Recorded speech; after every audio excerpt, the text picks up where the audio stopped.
Hello, good evening everyone. Welcome back to the stream, welcome back to Dragon Age Origins.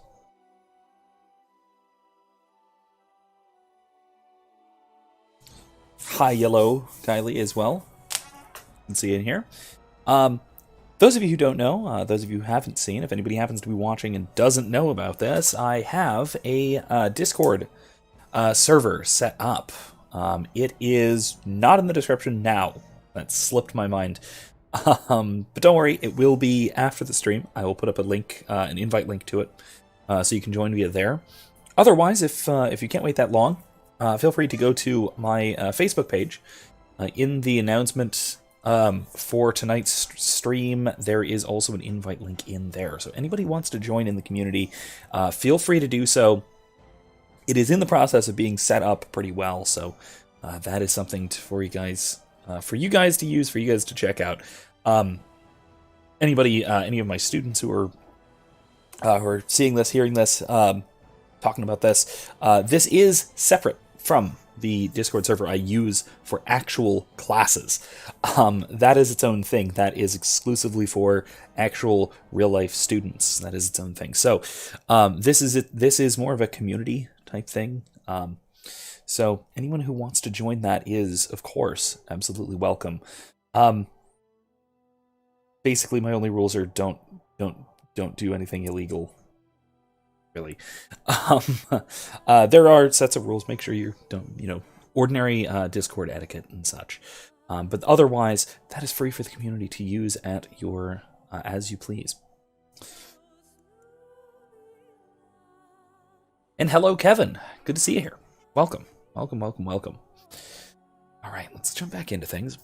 I want to do more in Orzammar, at least until we get our next companion. Because there is a companion we get here in Orzammar. I want to get that guy into the party before moving on, because I think I want to go off to Soldier's Peak before we do the whole Deep Roads thing. Again, just for gameplay mechanics, convenience sake, more than anything else. The story plot of that little DLC thing can really go anywhere. It's about the Grey Wardens and the history of the Grey Wardens, so it'll be some cool stuff that we can talk about there. But we were just now wandering through the Carta hideout in Dusttown, the criminal underworld of the already dwarven underworld, so to speak. Once again, I've done some volume mixing and all that sort of thing, so if it's way too quiet or if it's way too loud, let me know in the chat and I will try and fix it. If it's just right, feel free to also let me know it's just right, or just ignore that completely and enjoy being able to hear everything properly.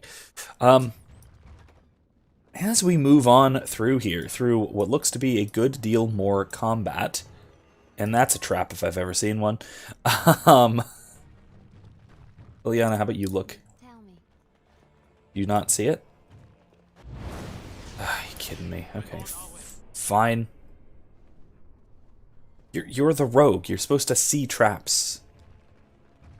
As if this isn't obvious. Come on, this is another one. Liliana, can you see it? Alright, fine. Everyone back up.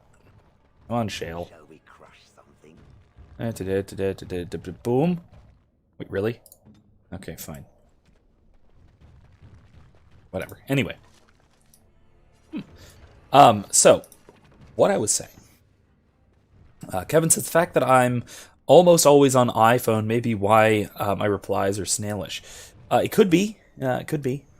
There's also, well, I know you guys, I know in the chat even, there could be a bit of a lag.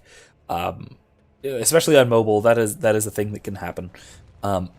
As far as a lag in my responses to your chats, that is an artifact of how the stream is set up. I have low latency, but oh my gosh, really?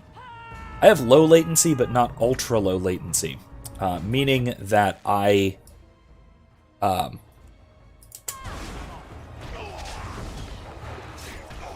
Oh, jeez.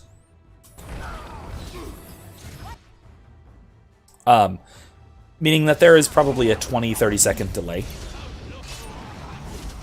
between you saying things and me reading it. Add that, of course, to the issue of being on mobile. I'm sure that is kind of its own problem. Oh well, hi, you there? Howdy. You like fireballs?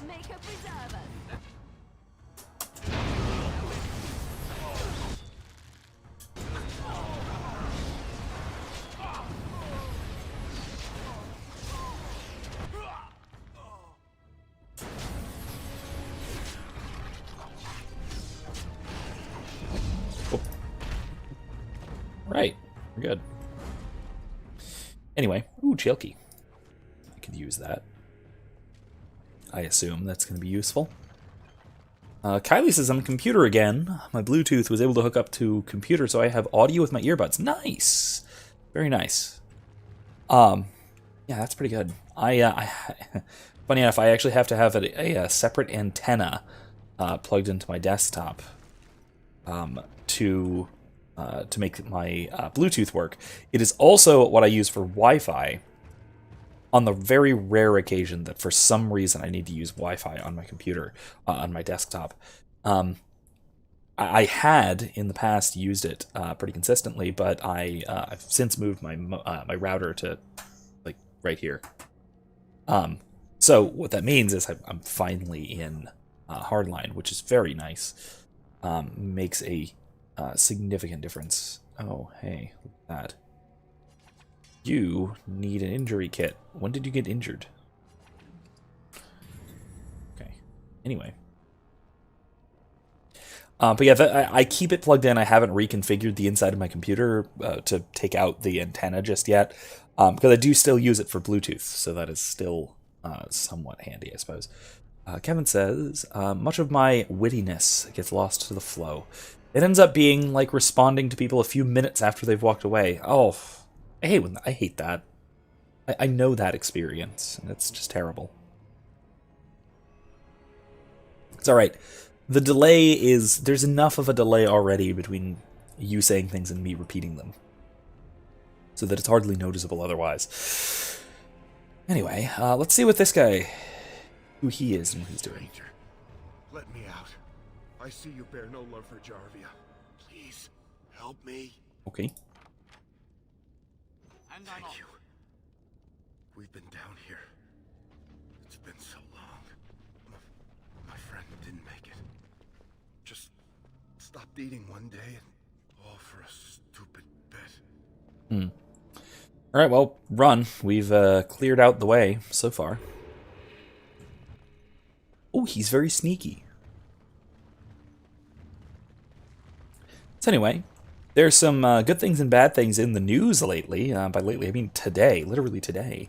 I'll start with the bad news that I just heard today. Apparently, President Biden is bombing Syria. Oh. Well, hi.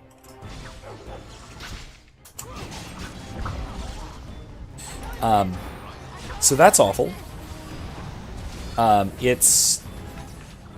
I mean, again, I can't say I don't like to say I told you so, because I kind of love to say I told you so in almost any situation, but this included. Because, you know, of course, that is precisely the kind of thing that anyone realistically should have expected, even before the election. But, you know, what are you going to do? People are just, you know, dying on the other side of the world. It's fine. It happens all the time. You know how we are. Anyway. Anyway, so there's that. Like I said, nothing can be done about it. So that's the bad news. We do have, on a lighter note, and a less, certainly far less political note, thankfully, because I know how much everyone rightly despises politics. On a much better and much lighter note, if you look in the description, this I actually already put up there. There is an article from Bloomberg, I think it is, Bloomberg's business news section on what? Oh, that's interesting. Everything on fire. Everything shall burn. Oh. Uh-oh.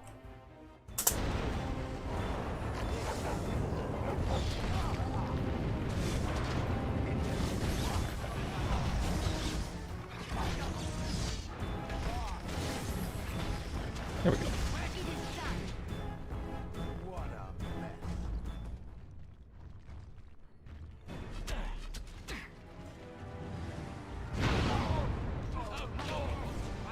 Darn it, dog.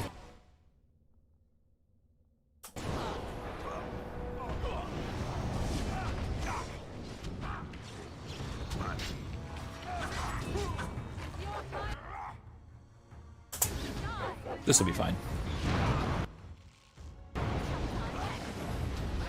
Anyway.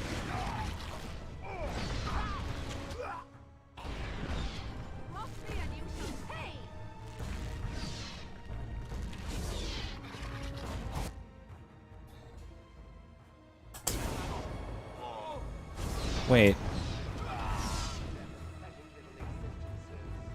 Oh, okay. That took me a second to understand what you were talking about. So Kevin says, I both love and hate the ring. I assume you mean the ring, meaning, like, political power in reference to politics. Gotcha. I thought, for some odd reason, I thought you were referring to the film, The Ring, which would be a weird thing to bring up at that point. But yes, I agree with what you intended there. Not how I oddly misinterpreted it on first glance. Anyway, yeah, Kylie says politics is no bueno. I agree entirely. If anything, I am anti-political. I am opposed to politics as such. That is my political view. My political view is politics is entirely bad. There are no redeeming qualities to politics as such. So there we go. Kylie says, for a second, I thought Lord of the Rings. Yeah, that's what it's referring to. So maybe I should get into this before I talk about the thing in the description, which is more Dragon Age related. Fox's bow, wooden short bow. Nice, but no.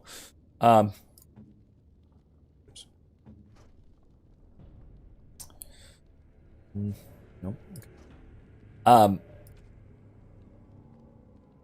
But yeah, it's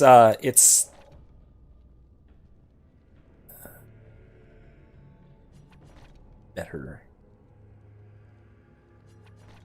Yeah, so it's a reference to the Lord of the Rings, talking about the ring, right? But the ring referring to power, right? So referring to the ring, of power, right?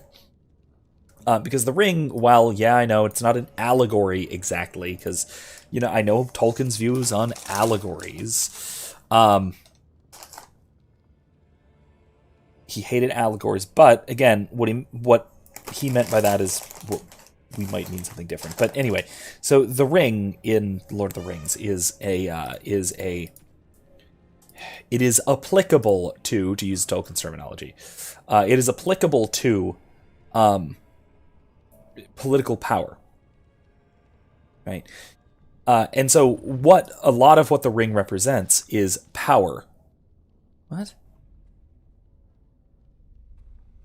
Interesting. Sure. Why did those stab me? Anyway. So a lot of what the ring sort of represents and what it sort of stands for is power in all of its various forms. Political being the most obvious one. And so, Kevin referring to I both love and hate the ring is just, that's Isildur, isn't it? A quote from Isildur? Correct me if I'm wrong, Kevin. Kylie says, I saw on YouTube the other day full-length production of the Lord of the Rings musical. Didn't watch it, was in my feed. I've heard less than good things about it. That it's that it does not do a good job adapting the any part of the narrative to a musical format.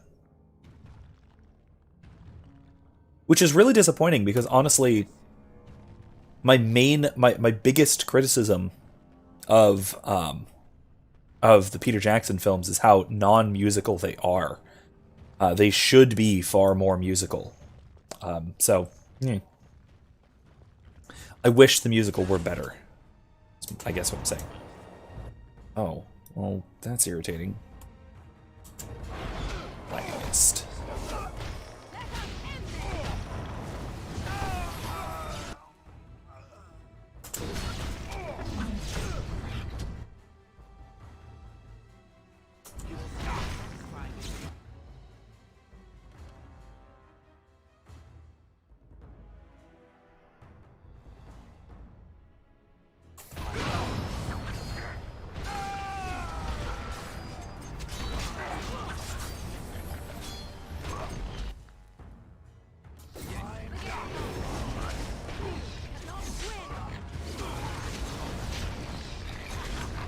Anyway. Yeah, like I said, I wish the, oh crap, need to steal some of your magic.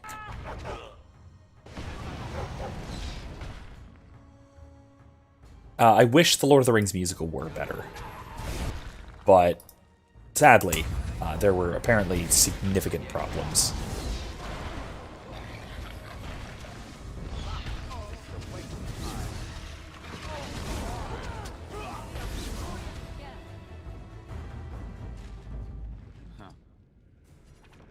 Need that. Kylie says, I remember the clip I showed you a while back, and neither of us can tell which character was which except for the elves who were in all white and had the spotlights on them. I do not remember you showing me a clip from it. I believe you, but I do not remember that. So that may have been somebody else. Or I may have forgotten.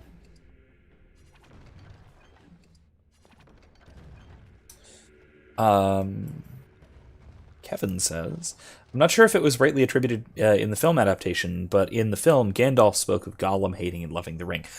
Right, okay. Because he hates and loves himself. Okay, no, that's right. That is right. I think that is right to the book.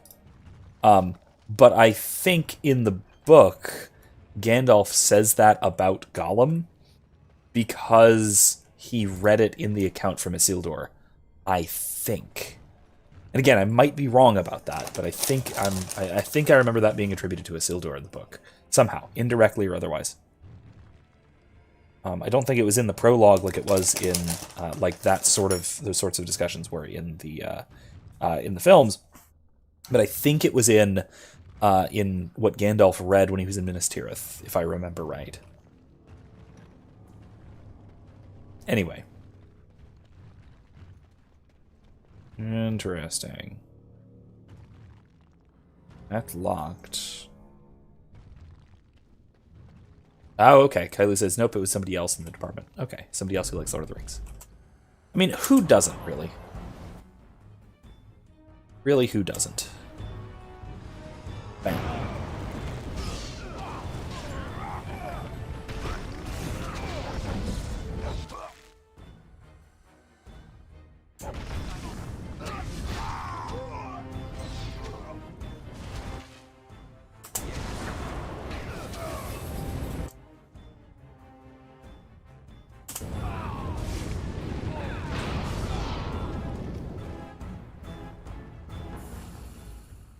God, I love Firestorm. Kylie says, I think I was gonna show it to you, but you weren't there that day, and I forgot. Yeah, that happens. My attendance and my presence at the office or at school is rather unpredictable these days. I was there today, as planned, but I then left relatively early. So. Didn't wind up. What? Tame Deep Stalker? What? That doesn't seem right. How are these tamed? This is weird. In Bronto, that guy's kind of cute. It's kind of cute. Ella says, I'm digging the music in this part of the game. Treacherous and ominous. Yeah, I do agree. I do agree. It is pretty nice. Oh, lounging nugs with their creepy little hands. They're really creepy little hands. Here I am. Yeah. Ooh, ooh, that's a lot of gold. Long Runner's cap. Okay. Yeah. Wear that. And ice arrows. Where's the tavern?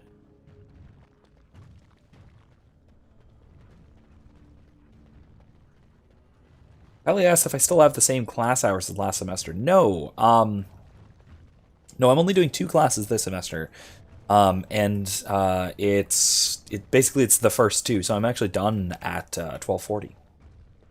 Which isn't too bad. It's not too bad. Being done relatively early. Oh, saving game. Great boss fight time. Yay, let's add more incense while we're doing that. Unfortunately, you can't pet the nugs. They're too creepy for Dalen. Dalen doesn't like nugs. It's funny, Liliana starts off right now hating them. Sometime in the next few years, between now and the 3rd game, Inquisition, she actually starts raising the damn things. So that's kind of cute. Oh god. Why am I so injured? How about I use it just a full-on injury kit, and now a lesser injury kit. Yes? Anybody else injured this bad? No, it's just me, because I'm an idiot. Got it. Apparently she wants to talk, but I don't.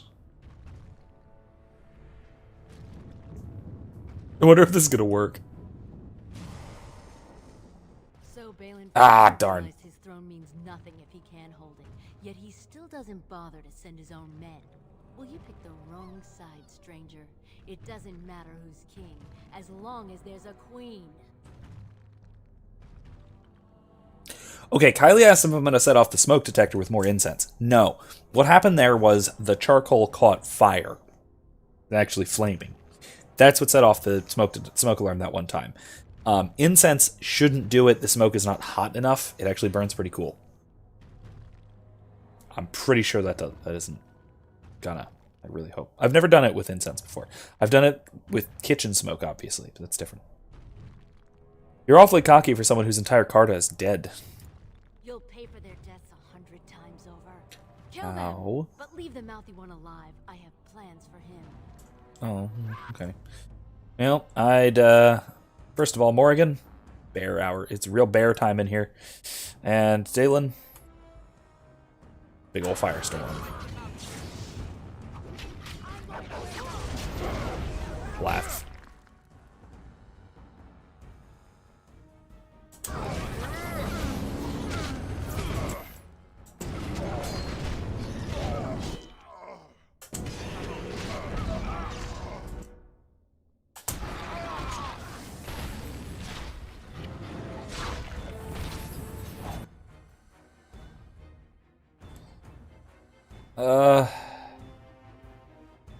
Need your health.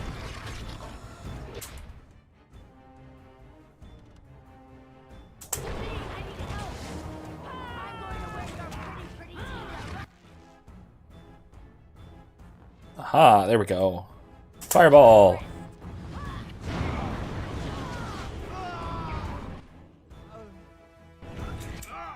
Uh-oh, uh-oh, uh-oh. Uh-oh. I am the healer. I need to be up.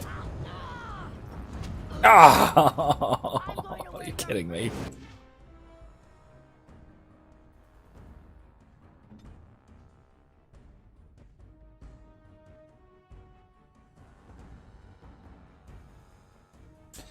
Actually, let me see.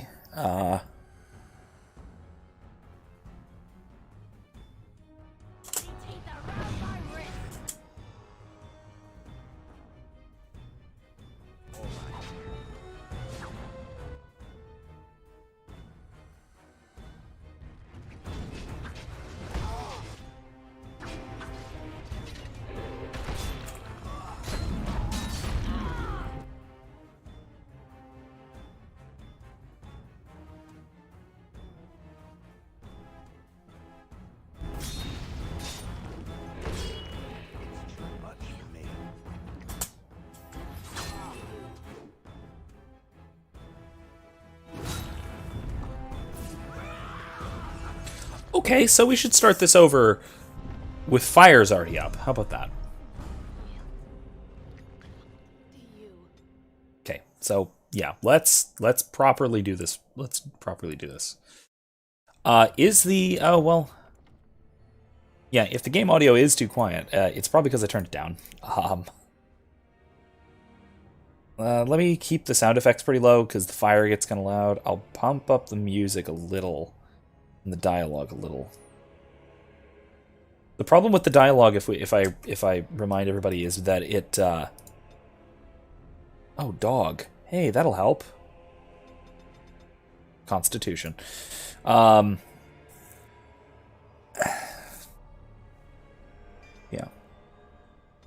Okay. So the issue with the dialogue volume is it also makes all of the grunts in combat and stuff incredibly loud. So I fixed that a little bit. That's all. Okay, so let me try that again, shall we? Oh Jesus, I forgot. I'm still injured. Fix that injuries.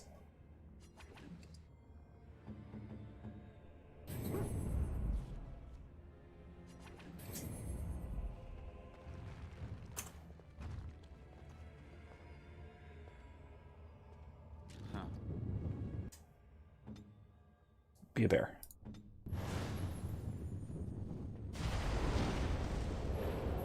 So Balin finally, well, you picked the wrong side. Awfully cocky, yada doo doo doo. All right, cool. So, fireball.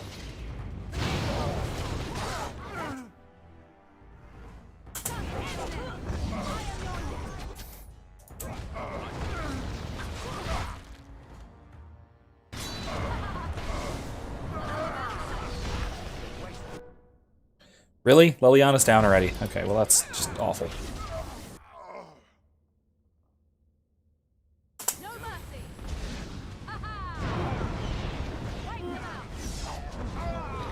Oh, traps. That's what hurt me. That's what was killing me. Oh, God, more of them. Okay, this is bad.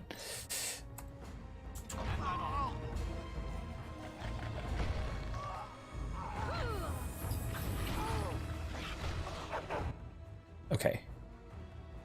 I need...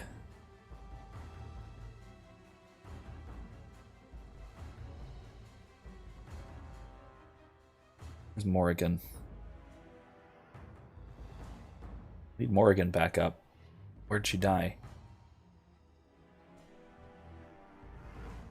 Oh, way back there. Okay. Hit both of them.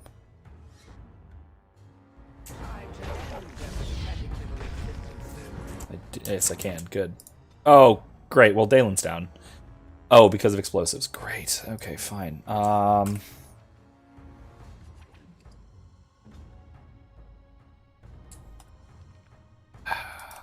Potion. Can I do something for stamina?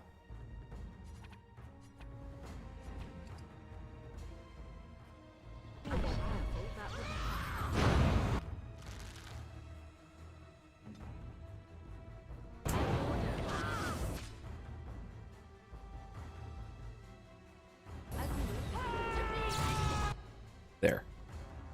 Helps. Oh god, there's a lot more of them.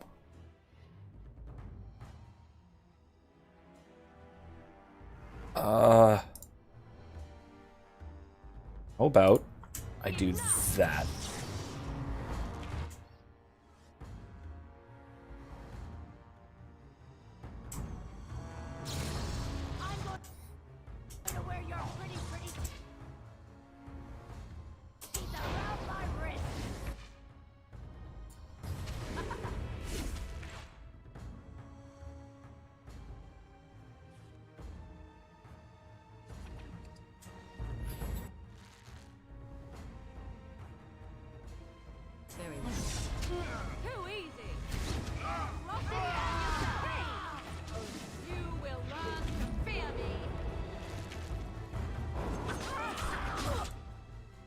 Oh!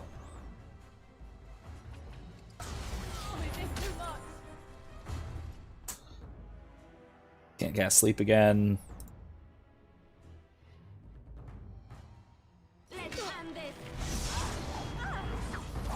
Damn it. Nope, can't do that.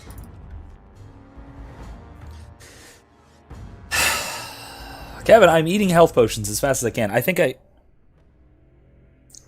know what the problem is, and I'm an idiot for it. Oh, he's injured too. Jeez. Okay.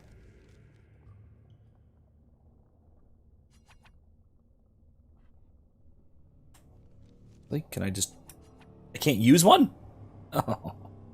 Well, I can solve this problem. Hi, dog. You're back.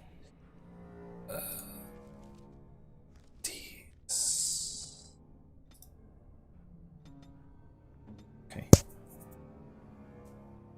Oh. Healed up. Alright, cool. Alright, cool. So let's do some things. First of all, turn into a bear. Maybe she shouldn't be a bear. I already have a tank. Whatever. I'll do this. This is fine. There's still cool news. It's in the description, so check it out while I get through this nightmarish combat.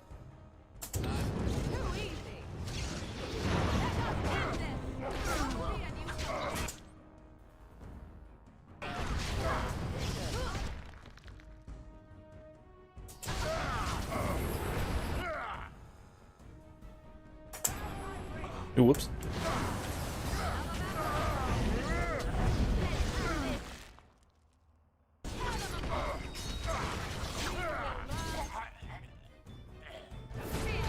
Everybody, you need to go away from me. Darn. Okay.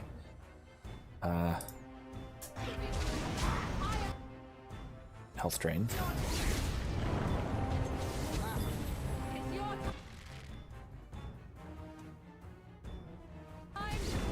Did I kill Jarvia?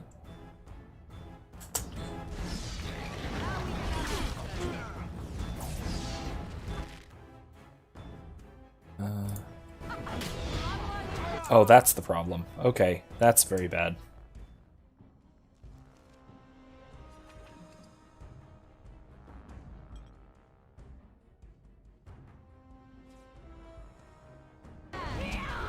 Damn.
Okay, I can do this.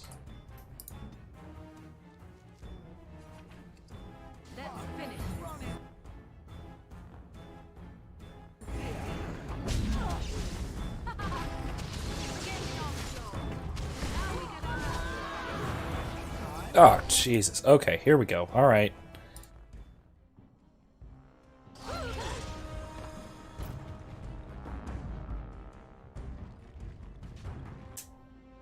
Oh, they're fighting each other. That's good. Let's go with rock tossing.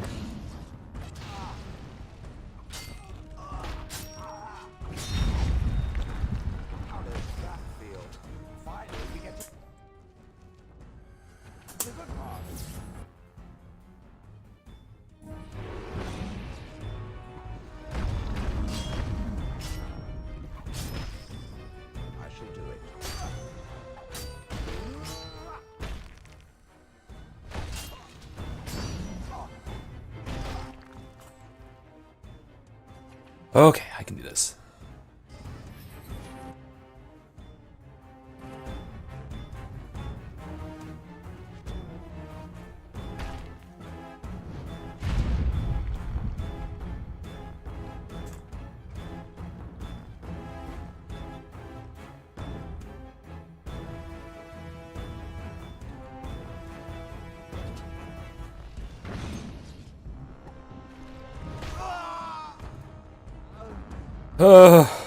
Okay, everyone get up. That will leave a scar. We're on our way. Last. Oh, that was hard. Okay, that was hard. Okay, that was hard. Okay. Erica says maybe Liliana should be back with a bow. Yeah, very true. She's just not very smart. Also, the enemies keep advancing, which is a problem. Also, is there any way to beat a wave, then retreat and heal everyone? Combat doesn't end. So, not really. I should have been using more, like, pre-game potions. Oh, God, I need to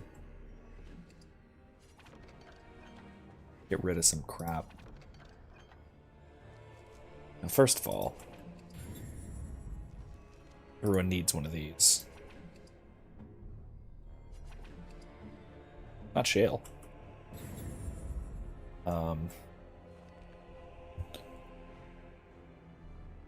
Alright, what do I not need? Yeah, I can get rid of that.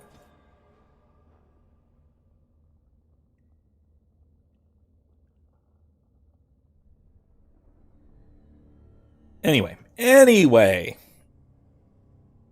Oof.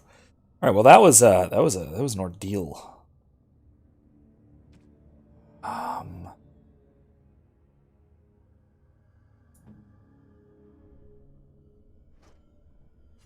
Here, hold the...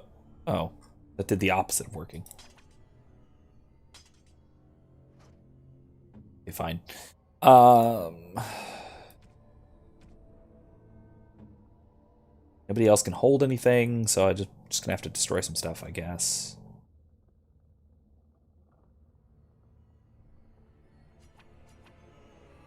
I don't need either of those, I guess. That. Or that. Or that.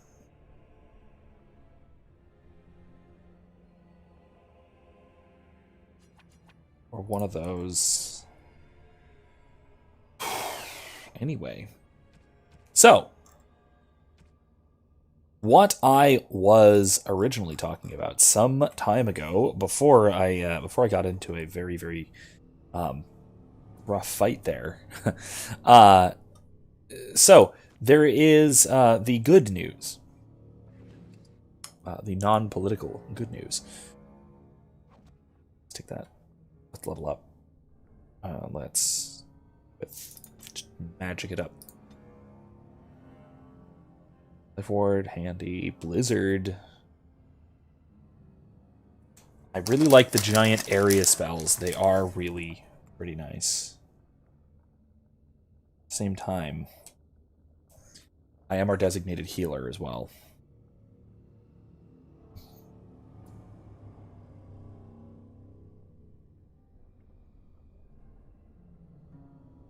Force field?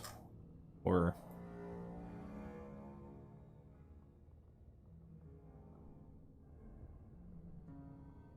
level am I? Can't tell. 13. Oh, that'll be next. So, yeah, I have to do Life Ward because I need... Cleansing Aura is just amazing, so I need that next. Alright. Alright. Anyway, so, where was I?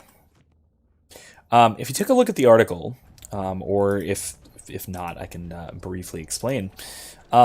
There is news about the next Dragon Age title, which will be coming out eventually.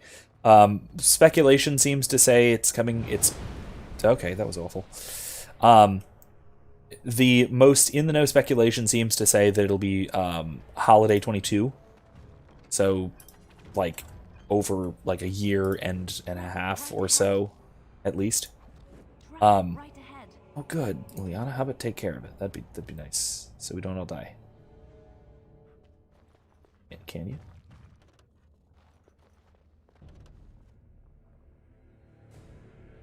Oh.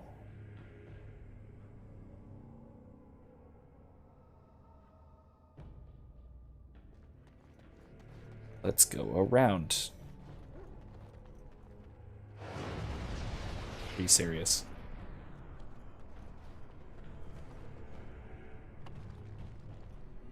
Where's the tavern? There we go. All right. Ridiculous. Anyway. So the news is, I think, pretty undoubtedly good news. It's come out I that... have something for you. Oh. Is it bigger than a bread box? 'Tis a ring. Now, before you get any foolish notions, let me explain. Flemeth once gave me the ring because it allowed her to find me no matter where I went, in case I was ever captured by hunters. I disabled its power as soon as we left the wilds. Recently, however, I thought to change it. Now, I will be able to find whoever wears it instead.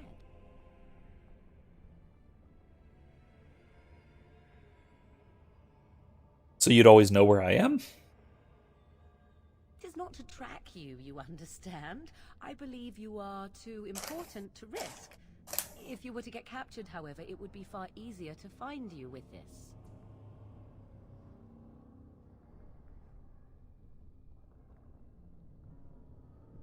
I'm glad to see you care. Now you are mocking me. Do you wish the ring or not? I am tempted to simply keep it. Thank you for the gift. You are welcome. Perhaps it will be useful someday. God, she's so awkward. Oh, jeez. Anyway. More junk. Gotta turn the voices back up. Yeah.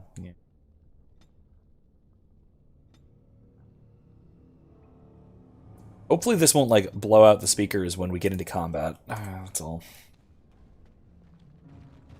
Thank you for letting me know. Anyway.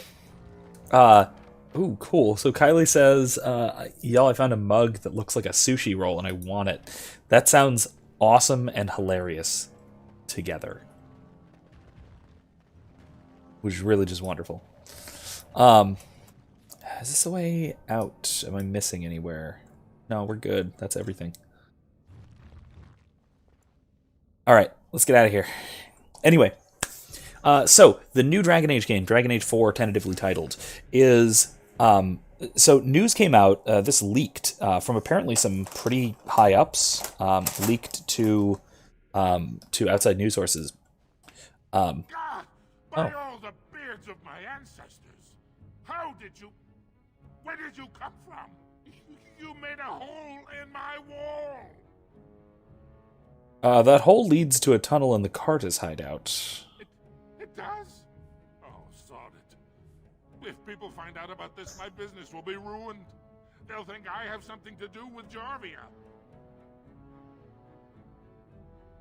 Don't worry about it, Jarvia's dead. Dead? How?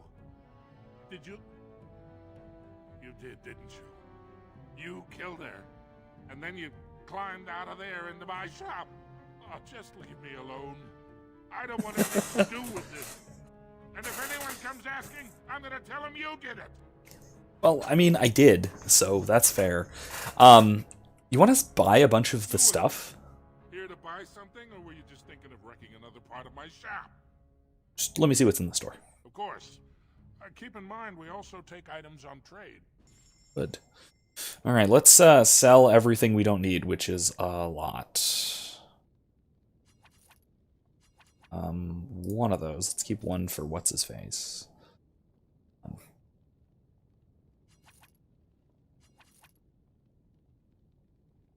nice, but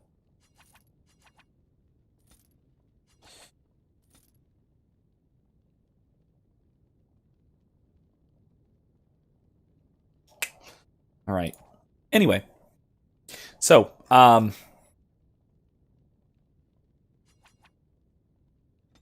wait, nah. Ooh.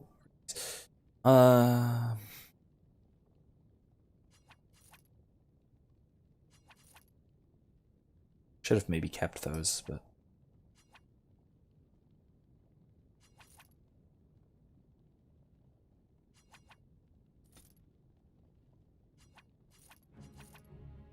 anyway. So,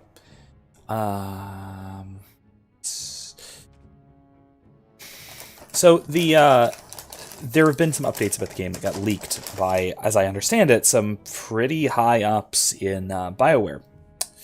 And it is that they recently got permission from EA to switch back to a fully single-player experience. So basically, the next Dragon Age is now going to be a fully single-player game. Similar to Dragon Age Origins or Dragon Age 2, or most of the Mass Effect trilogy. 3 had a small multiplayer component. Now, what is interesting, what's most interesting to me about this, is the explanation for the change, right? So the change came as a result of came after basically somebody saying that they said it was a result of some changes that happened, some things that EA noticed with their recent sales. First of all, that Anthem, which is EA's or BioWare's current sort of games as service, like semi-RPG, fully online type thing, has been failing utterly, to the point where they just canceled the major update that they had planned for like this year. So that's a big thing that, you know, made EA notice that, hey, their games as service model may not necessarily work for, at least not for BioWare. So there's that. On the other hand, you have the wild success of Jedi Fallen Order, which exceeded the projected sales figures, like EA's projected sales figures, by 10 times. Basically, EA expected it to be a smallish game that would do decently well for a single player game, but wouldn't sell enough to make much money back. They're cashing in on Star Wars, basically. But it took off, and it became wildly popular, like incredibly outperforming its expectations, EA's expectations. And so they kind of started to rethink the sort of single player RPG that BioWare is so good at historically, like we have here, right? But again, what interests me maybe most about this is that it tells us that, as I kind of suspected and feared, the plan up until this point was a service model. So games as service, meaning effectively a fully online experience that relies on content updates, microtransactions, multiplayer unlocks, and season passes, and all that kind of thing to maintain a constant revenue stream for the game. The stuff that EA is just notorious for. This basically just says pretty much outright that this would have been what we were going to get from the next Dragon Age game, until these BioWare executives were able to convince EA that this is the wrong move for a BioWare for Dragon Age title, which is a major RPG series. I mentioned this when the trailer came out. So So when the last trailer for Dragon Age 4 came out, the big story trailer featuring Varric telling the what's going on, I was a little worried by there being by that line in there. It was something like I've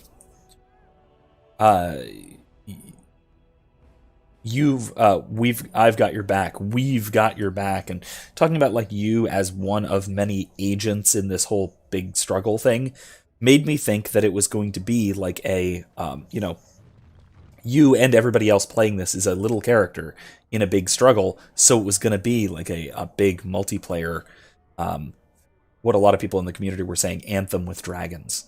That was the fear, and it looks like we might have been right. Thankfully, we're not right anymore. They've fixed it. They've changed it. They've made it. They've made it back into a single-player RPG. Okay, but yeah, that is honestly, as far as I can tell, as far as I know, very, very good news. Very good news. Killed Jarvia. Yeah, Return to Prince Balin. That's good.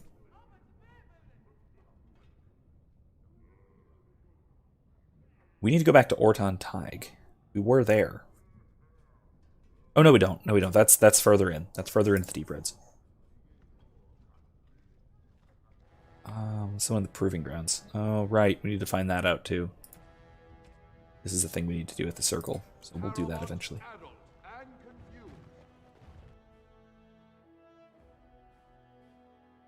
Ellie says, my goal is to have as many novelty mugs as I can to feasibly keep in a cabinet. I mean, you got shelves. You can do shelves, too. Why am I encouraging that? That's not something to necessarily encourage. By the way, I looked it up. I could not find what the hell that floor switch does. If anybody wants to look it up, try and look it up, please do. Figure out for me what the hell that does, because I am so bothered by it. I spent a good couple hours over the past week on a couple of different occasions trying to figure out what that is and what it does. To no avail. Either no one seems to know or care. The fact that nobody seems to care is weird to me.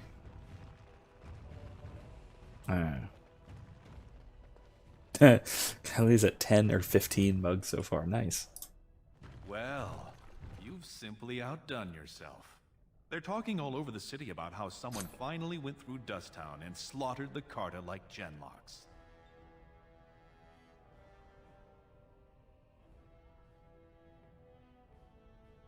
I did what you asked. Do you have my troops? Not yet. Oh, great. Jarvia brought me greater favor. But to truly displace Harrowmont, we'll need something dramatic enough to end the debate forever. What do you know of the Paragon Branca? She was a smith and an inventor. 2 years ago, she heard of something the Ancients created. It inspired her to leave everything behind and venture into the deep roads. She is the only Paragon in 4 generations, and she turned her back on her responsibilities. A Paragon is like an ancestor born in this time. If she returned, her vote would outweigh the entire assembly. Anyone with her support could take the throne unchallenged. Great. Kevin says, I currently have 3, 2 Star Wars mugs and 1 which my baby sister made me, so it's precious. Kylie says, I have a small room, so they're sort of taking over. Yeah, one of my sort of, I don't know if it's a novelty mug exactly, but it's a nice, nicely sort of logo mug, I guess. I don't like the weird shaped ones. I can't drink from them nicely, so yeah. I don't like actually using them, I guess I should say.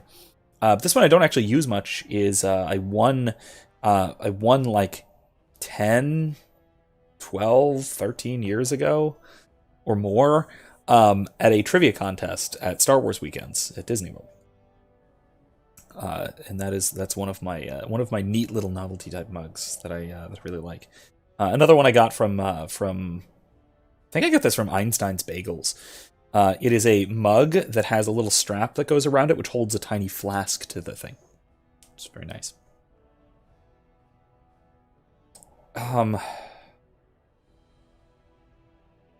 What makes you think Branca's still alive? She had an entire house with her. dedicated to her protection. With the number of ruins still intact, they could last for a long time. And Harrowmont is looking as well. It's too risky to assume she's dead only to have him take credit for finding her. You think she'd support you as king? I was hoping you could use your legendary charm to persuade her that the rightful king should take the throne. However, if the deep roads have addled her wits, it might be best she not return before the kingship is decided.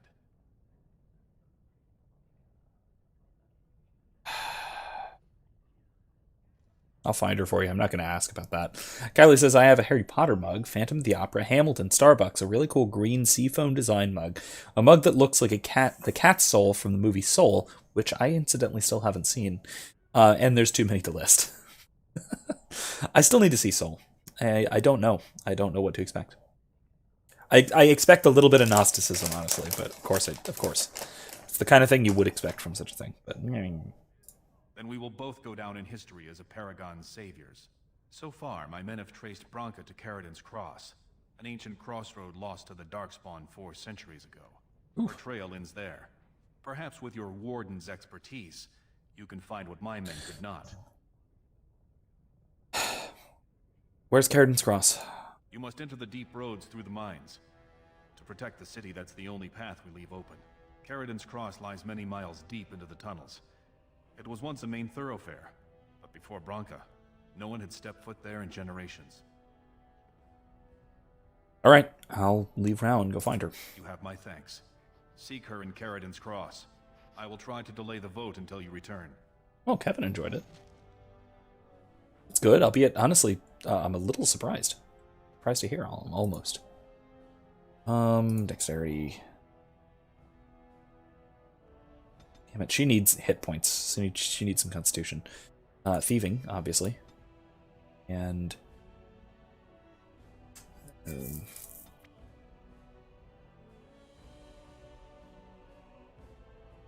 yeah, lock picking. Then Captivating Song next. Alright, Morrigan. Willpower, she needs more mana.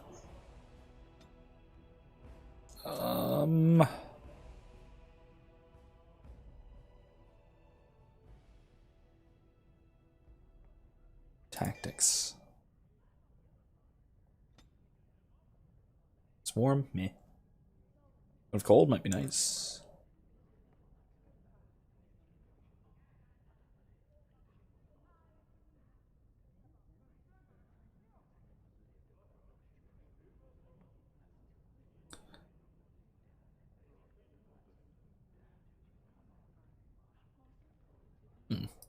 That's nice. Yeah, let's do that. Well. Yeah, let's do that. Okay.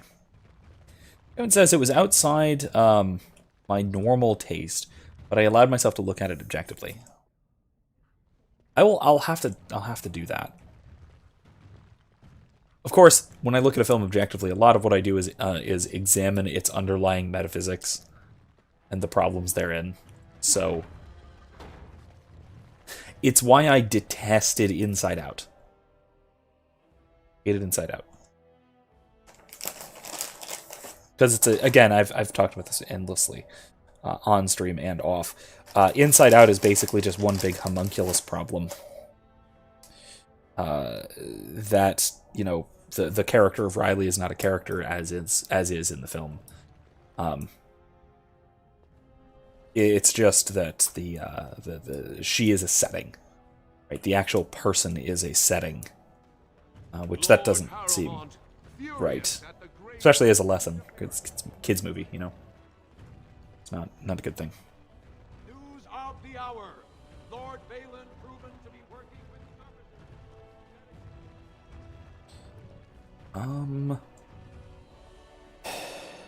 Back to the comments. Go to the bar. Maybe talk to Ogren, if he's still there.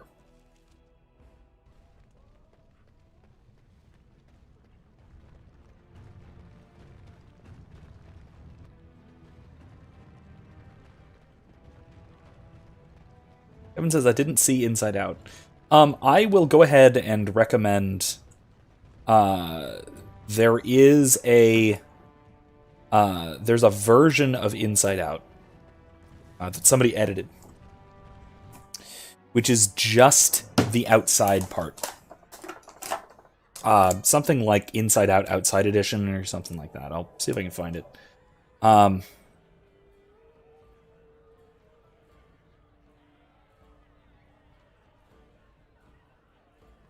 It's by far the better version of the movie because it actually winds up being a very, very good short film about a kid moving to somewhere new and dealing with depression. You know, dealing with the problems that come along with moving somewhere new and having to adapt and the family troubles and all that stuff.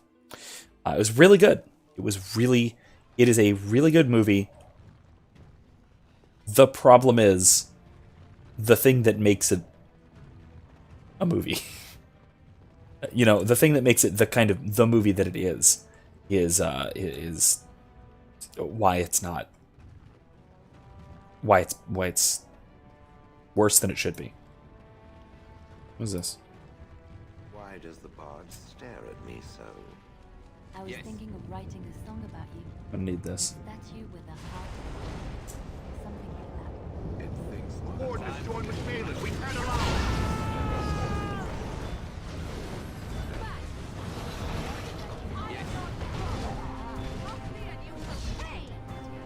And they call this having a heart of gold.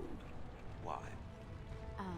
Because gold is precious and shiny, and a good heart is just as valuable. Shiny. In a matter of speaking. My heart does not qualify as shiny. I kill frequently and not without pleasure. You have had a difficult life. Deep down at the center of your being, you are a good person. I believe that. Even though I have never demonstrated this aspect? How peculiar. You aren't all stone shell. There is a person inside of you. If so, it is because I ate him. Alright, Bing Bong scene. I'm trying to remember which one that is. I don't know. I get that. I understand the emotional beats of Inside Out. I just could never get into it because of, like I said, the issues with the kind of I guess I would even go so far as to say, so, like, the depersonalization of Riley. There you are. More or less who should be the I'd main spoken character. to a Grey Warden, but for some reason I chalked it up to the drink. I know you're down here to look for Branca, and I need to ask a favor. You're Ogren, right? You remembered. I'm sodding touched. Maybe now that His Highness thinks my Branca can be rescued, you don't think I'm quite so crazy, huh? But they haven't found Branca herself, and that means whatever they've got, it's not enough if you don't know what she was looking for. If we pool our knowledge, we stand a chance of finding Branca. Otherwise, good sodding luck. Kevin has Phil Collins visiting his brain now. Nice. That's always a good earworm. And almost anything by Phil Collins. So funny thing, funny Phil Collins story. I don't think Heath is in here in the chat now or watching now, but if he happens to or happens to come back and watch later, he's been in here a couple of times. This is from my old Humans vs. Zombies game back in undergrad mostly. Into grad school even a little bit. Back in the day, back when we still played that, before it all fell apart. There was one season where the sort of plot structure, which is very loose. The game's always had very loose plot structures, and a lot of it was memes and stuff just to kind of tie together the big missions and stuff that we would do. But the plot structure was a weird little small town where stuff was getting weird and bad things were happening, and it turned into a zombie apocalypse, basically. And the mayor of the town was named Phil Collins. No relation. I mean, maybe there was intended to have been a relation, but the mod who was playing the mayor character, Phil Collins, had never heard of the singer, Phil Collins. So he had no idea until like the end of the game, like 5 days later, that his character was named after the singer Phil Collins. Incidentally, right before and during that game, there was an inexplicable spike, measurable spike in Google searches for Phil Collins. Like, over 100% spike in Google searches for Phil Collins. Like, right around the time that that game was happening. And I have no idea why. I don't think it can possibly be due to our game happening, our little, couple thousand person game at most at USF. But man, talk about weird coincidences. But yeah, that's my weird little Phil Collins story, which, I mean, has very little really to do with Phil Collins, but it was a weird happenstance nonetheless. It sounds like we have a deal, Ogren. You should know that Branka was looking for the Anvil of the Void, the secret to building golems, which was lost centuries ago. The smith Caradon built it, and with it, Orzammar had 100 years of peace, while it was protected by the golems forged on the Anvil. As far as anyone knows, the Anvil was built in the old Orton Tig. Branka planned to start looking there, if she could ever find it. All she knew was that it was past Caradon's cross. No one's seen that Tig for 500 years. Okay. Balin gave me a map. I can get to Caradon's cross. If Balin managed to find it, that's only because he's got dozens of warriors he can send to search night and day. If we're going, let's get moving. Branka's not gonna sodding find herself. Yeah, this is gonna suck. Because I need to bring Ogren. I guess I can go without Morrigan for this. Blood and damnation. Indeed. Lost and damnation.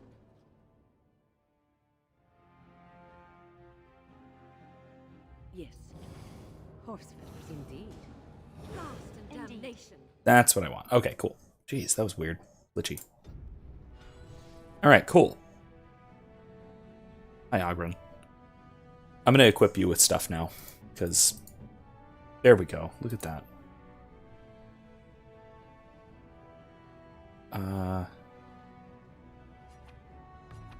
All.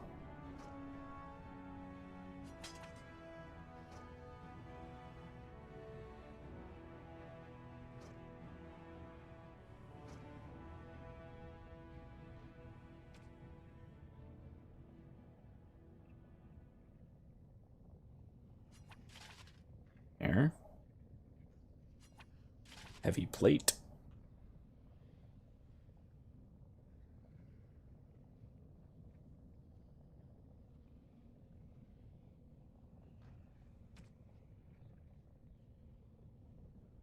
Sure, gold ring. Alright, let's give him all of these drinks we have found, because he likes those. I don't know if that one, actually. That one, though. By my ancestors, this is a wonderful gift. Yeah, I know. Welcome, Ogren.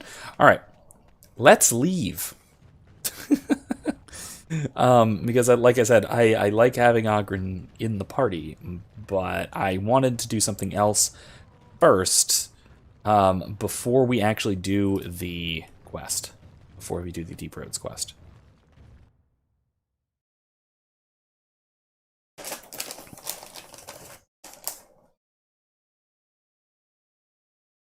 That is the Soldier's Point quest about the Great Wardens. Meaning we need to take Alistair on that one because, fellow Grey Warden, all that. Going. I do not understand why you hate birds so much. It is because I had to endure their right. chirping, their perching, and most especially their constant No, I understand that part, but they were just being what they are. Exactly. Disgusting vermin with wings. Darkspawn must be exterminated for being what they are as well. But a bird is a creature of grace and beauty. They open their mouths and they sing. The bard hears music. I hear a wail of banshees that boils my blood. But what about a nightingale? Or a swan? They're not pigeons, it is true. Still, evil beasts of the sky. I give up. Well, Kevin asks, Vince, if you had a class, armor preference, and weapon IRL, what would it be?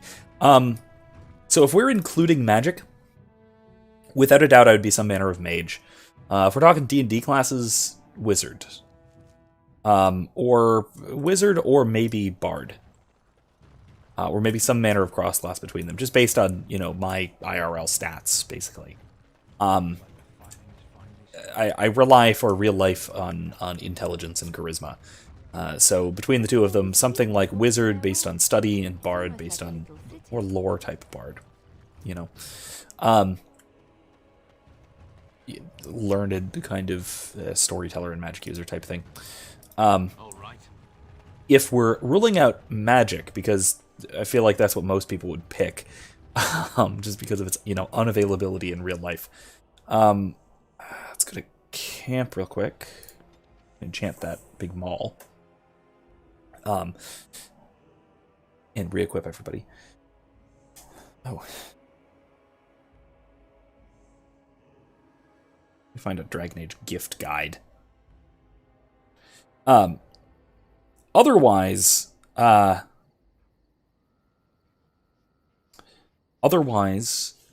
magic were off the table, I think I would have to go with sort of light armor and weapons rogue type class.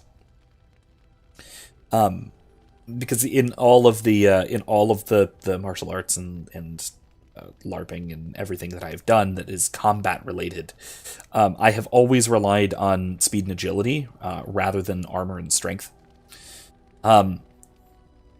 Again, based on the kind of training that I've done. I don't have a particular. I don't have the skill set. It's not so much I don't have the strength. I maybe don't have the stamina. I don't have the skill set, the practiced skill set for heavy weapons and armor use.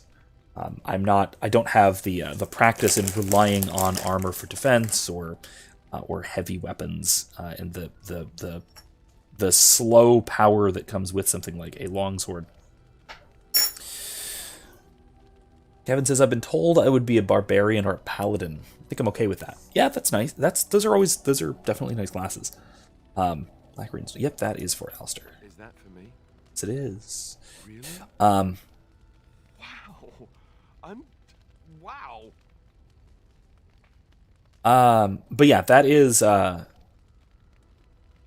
I can see that. I can see that. Paladin just because, Deus Vult, but Barbarian, yeah, I can see Barbarian. I guess I can see Barbarian. Maybe it's the beard. So any of these for dog? None of these for dog. Okay. How about Liliana? Justice Grant, no. Shoes, really? Amulet, etched silver symbol.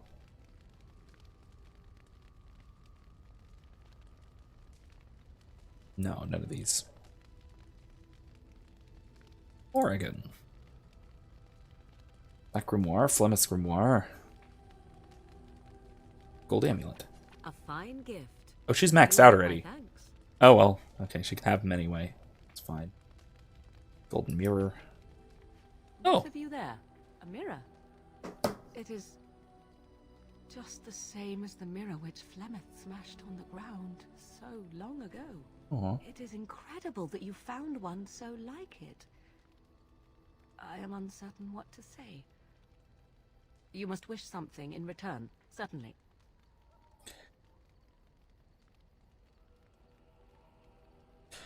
Yep, we're flirting with Morrigan. Eddie's not even here. Darn it. It's simply a present for a beautiful woman. I have never received A gift. Not one that did not also come with a price attached. Well, Perhaps there is a price to pay yet. Hmm? If so, 'tis deserved. Thank you. Truly. aw. Nice. Any of the others of these are for Morgan? I don't think so.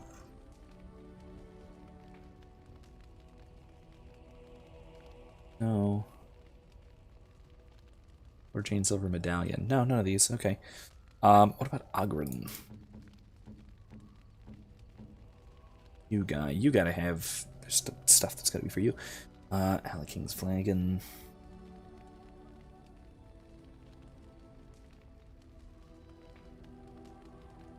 Golden Scythe. Yeah, that one. By my Nice. ancestors, this is a wonderful gift. Sunblonde Vint. That looks fine indeed. For Shale, I already gave, I think, everything for Shale I had. Yeah. Sten.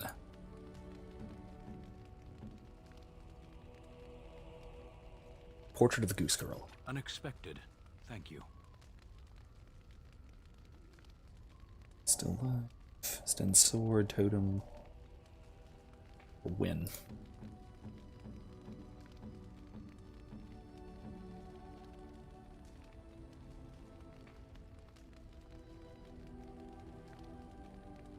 I'm guessing this. Yep, I thought so. Oh, marvelous. And Zevran.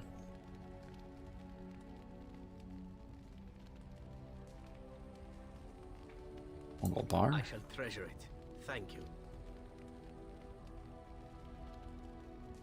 Oh, really? Who the heck are those for?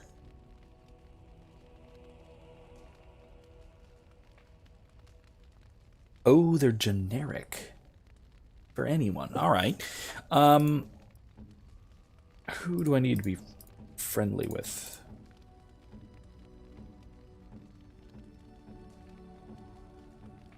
Devon doesn't like me. He gets some jewelry. You have excellent taste. How nice. Alright. Okay, cool. There we go. There's some of that. Kevin says, I've always favored one-handed weapons in real life, mainly swords, but maces secondarily. I haven't practiced much with a shield because I like the freedom of having both hands to switch the weapon to. I'm not terribly ambidextrous, other than, again, from training. But I do like a sort of small defender sort of thing in my offhand. Far more than I would a shield. I have practiced quite a good deal with actual dual wielding. Primarily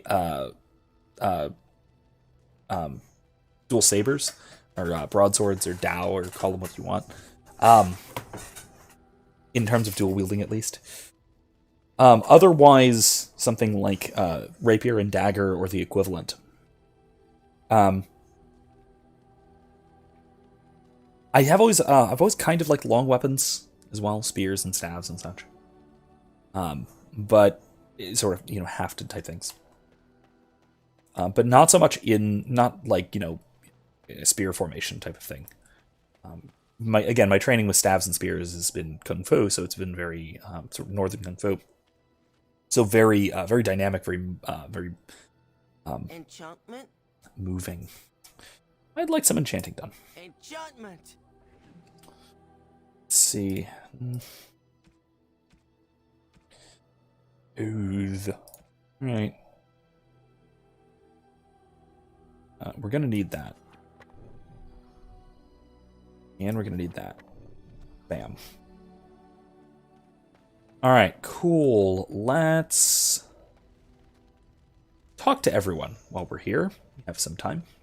Hey, Sten. You called. I have a question. I am hardly surprised. Do you find Ferelden very strange? To put it lightly, no one has a place here. Our farmers wish to be merchants. The merchants dream of being nobles, and the nobles become warriors. No one is content to be who they are.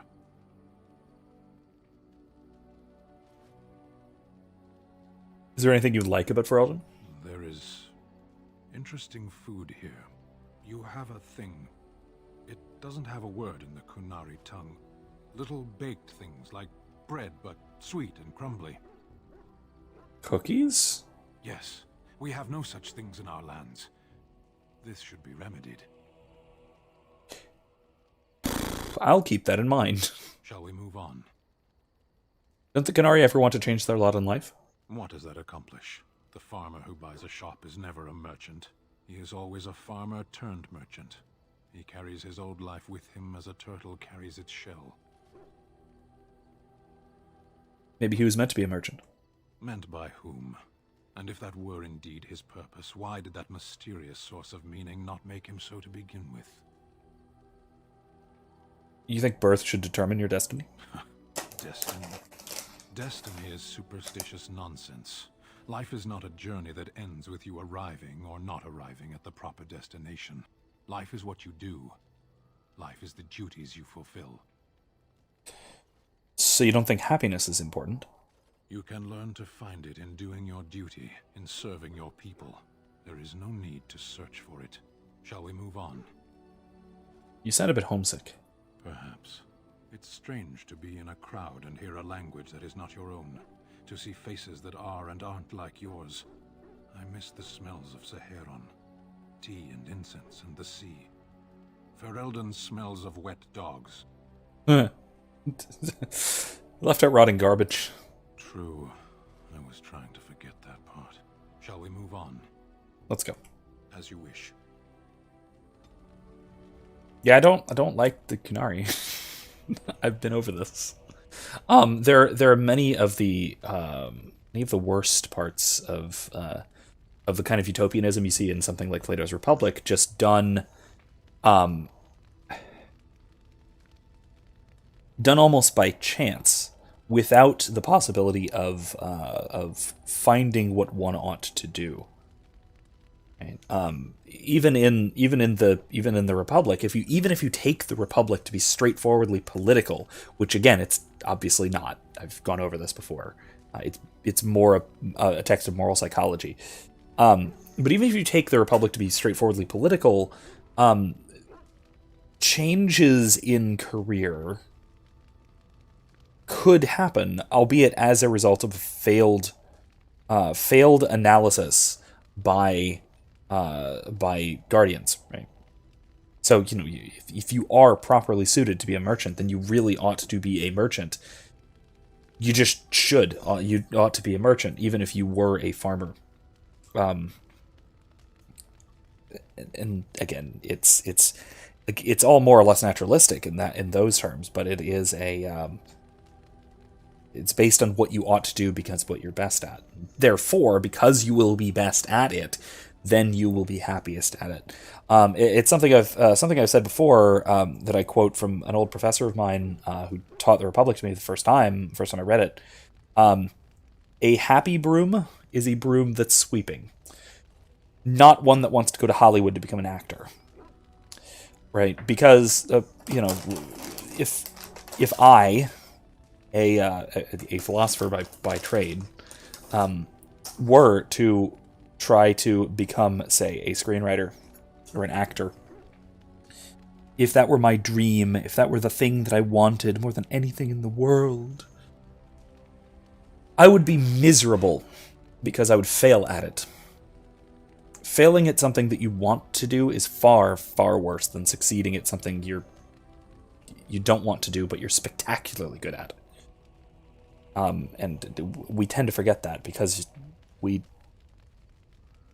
in American culture tend to think that anyone is capable of anything, which is silliness. Simply not the case.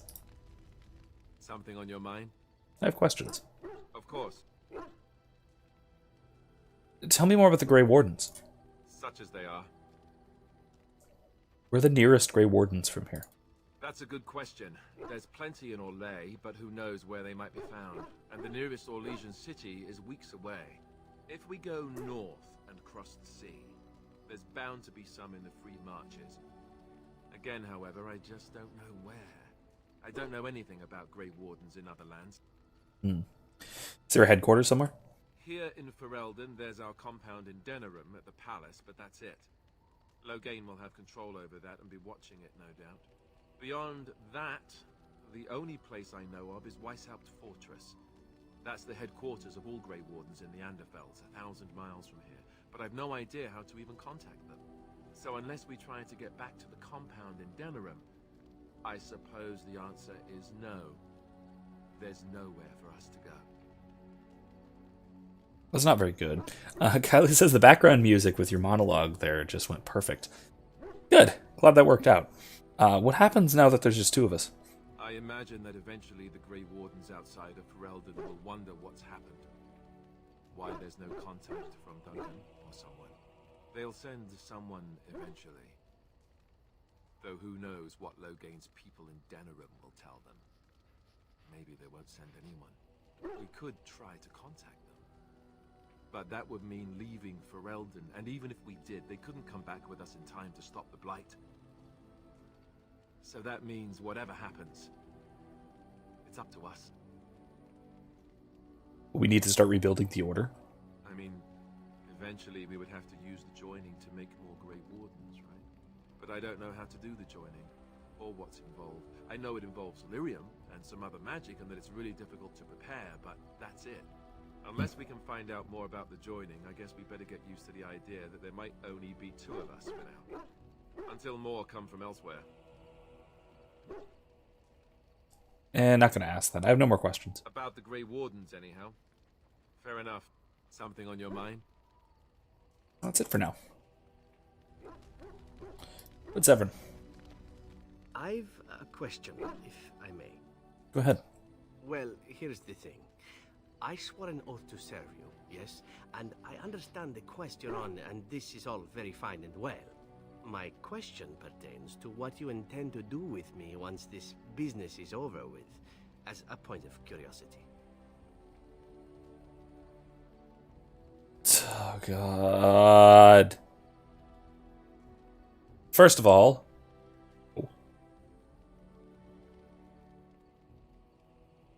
you could go if you wanted. Could I? And what if I didn't wish to leave? Could always use a friend. Indeed.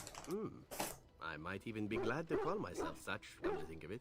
It is good to know what my options might be, but that is for another time. For now, we have much to do, yes? Yes, indeed. Alright, Liliana, how about you? Something I can help with? I'd like to talk to you about something. Yes? What's on your mind? You're a traveling minstrel. Do you have tales to share? Of course I do. I love stories far too much to keep them to myself. Everyone should be able to benefit from them, I think. I love that. You know any stories from Orlais, based on your accent? Of course, Orlesians enjoy telling stories. I shall tell you my favorite tale of Aveline, the Knight of Orlais. Go ahead. That sounds interesting. A long time ago, a girl child was born to a farmer. He had hoped for a son, not a daughter, and so he told his wife to abandon the child in the woods. Before the cold could claim her, the baby was found by a tribe of Dalish elves who took pity on the poor mewling thing and raised her as their own.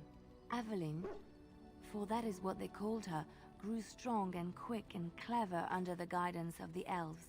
She learned to wield a sword as well as any man, could kill a deer with an arrow at 100 paces, and was as graceful on the back of a horse as she was on foot. Continue. Aveline's Dalish guardians saw that she could easily best any Orlesian chevalier in battle, and wanted to show the cruel humans the child they had left to die. They bestowed upon her a fine horse and armor, and sent her to prove herself to her people in the Grand Tourney. Now in those days, no woman was allowed to take up arms, let alone compete in the Grand Tourney, but Aveline kept her helmet on and was not discovered. Did she win the tourney? Aveline won many events and gained the approval of the adoring crowd. Eventually, she came face to face with the knight Kaleva in the Grand Melee. Aveline had already bested him in the jousts, and Kaleva was determined not to lose a second time. Out of desperation to regain his honor, Kaleva tripped Aveline and tossed her to the ground, ripping off her helmet as he did so. Silence fell upon the arena as Aveline was revealed. Kaleva declared the previous competitions invalid. A woman had taken part, and this was not allowed. But the crowd cheered for Aveline. Kaleva was furious, for he had lost to a woman and was now being shamed. Blinded by his rage, he forced Aveline to her knees. "Know your place, woman," cried he, and slit her throat. I was hoping for a happy ending. The son of the king, Prince Freyan, was present. He recognized Aveline's skill and bravery and began to see the injustice done to the women in his land. When he was made king, he rewrote the laws of Orlais so that women could also become chevalier. He honored Aveline and knighted her after her death. And to this day, any female who is knighted reveres Aveline the Brave, for she is the patron of all women chevalier. Let's move on for now. Come back for another story another time. That, I don't know if I'd ever heard that story in particular before. Which is especially meaningful because we have a companion in Dragon Age 2 named Aveline, who I think claims, or it's implied to have been the descendant of that Aveline. Stop wasting time, Warden. I'm not here to chat. Mm-hmm. Have you encountered many abominations, apart from the ones in the Circle Tower? Why do you I've heard many stories. You are younger than I, and your nerves yet have some steel in them. Did you feel any fear facing the abominations?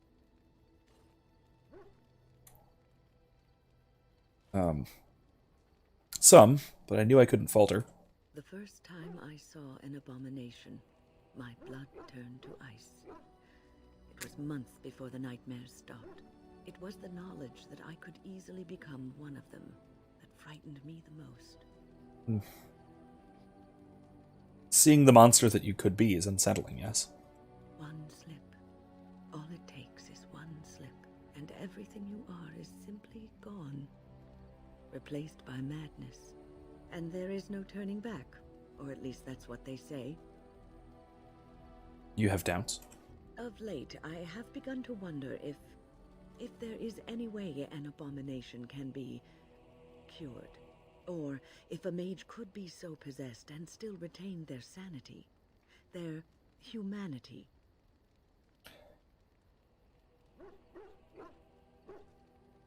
If one retains one's humanity, one's not an abomination.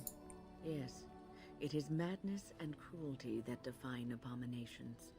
If those are lacking, if the mage remembers the person they truly are, then they are not an abomination. I never saw that. Thank you for showing me another way of looking at it. That seems sketchy. Let's see what Morgan's up to. Gave her a gift, but that was all. We'll head to Soldier Speak. Cold in my tent, all alone. You must be joking. Must I joke? Must it be so difficult for two who are out here alone to come together?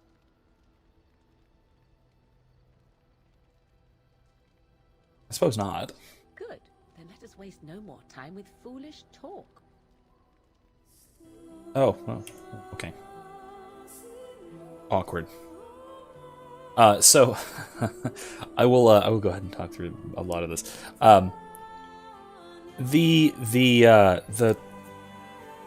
The love scenes in this game, more than even a lot of the other BioWare games, are... It's over on the other screen. Super awkward because of the kind of stilted animation.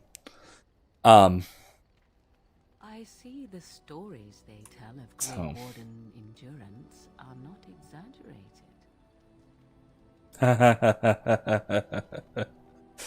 Oh, there are stories. Indeed there are. The unanswered question, of course, is whether the endurance exists because of the taint within you, or because the Grey Wardens are by nature so very healthy. I enjoy the thought that 'tis a little of both. Natural prowess, driven by a darker side. So what now? That is entirely up to you. Simply know that I have no designs on your independence.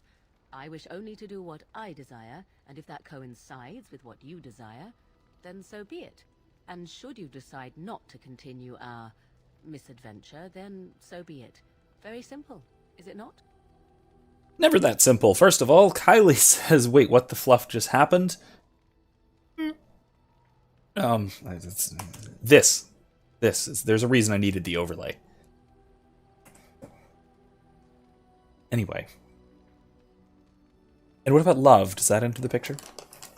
Oh, now you ruin the mood by speaking profanities. Silly man. Come then, let us be off before the others begin to stare. Disapproves. So yeah, Morgan is afraid of commitment. That's nice. My God, is Morgan afraid of commitment? Which we'll explore that problem later. All right, let's actually go to Soldier's Peak. Huh.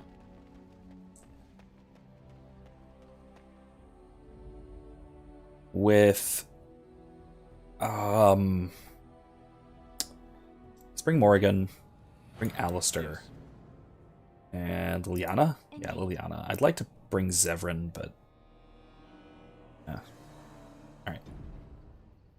Can't pick locks. Soldier's Peak. Let's go.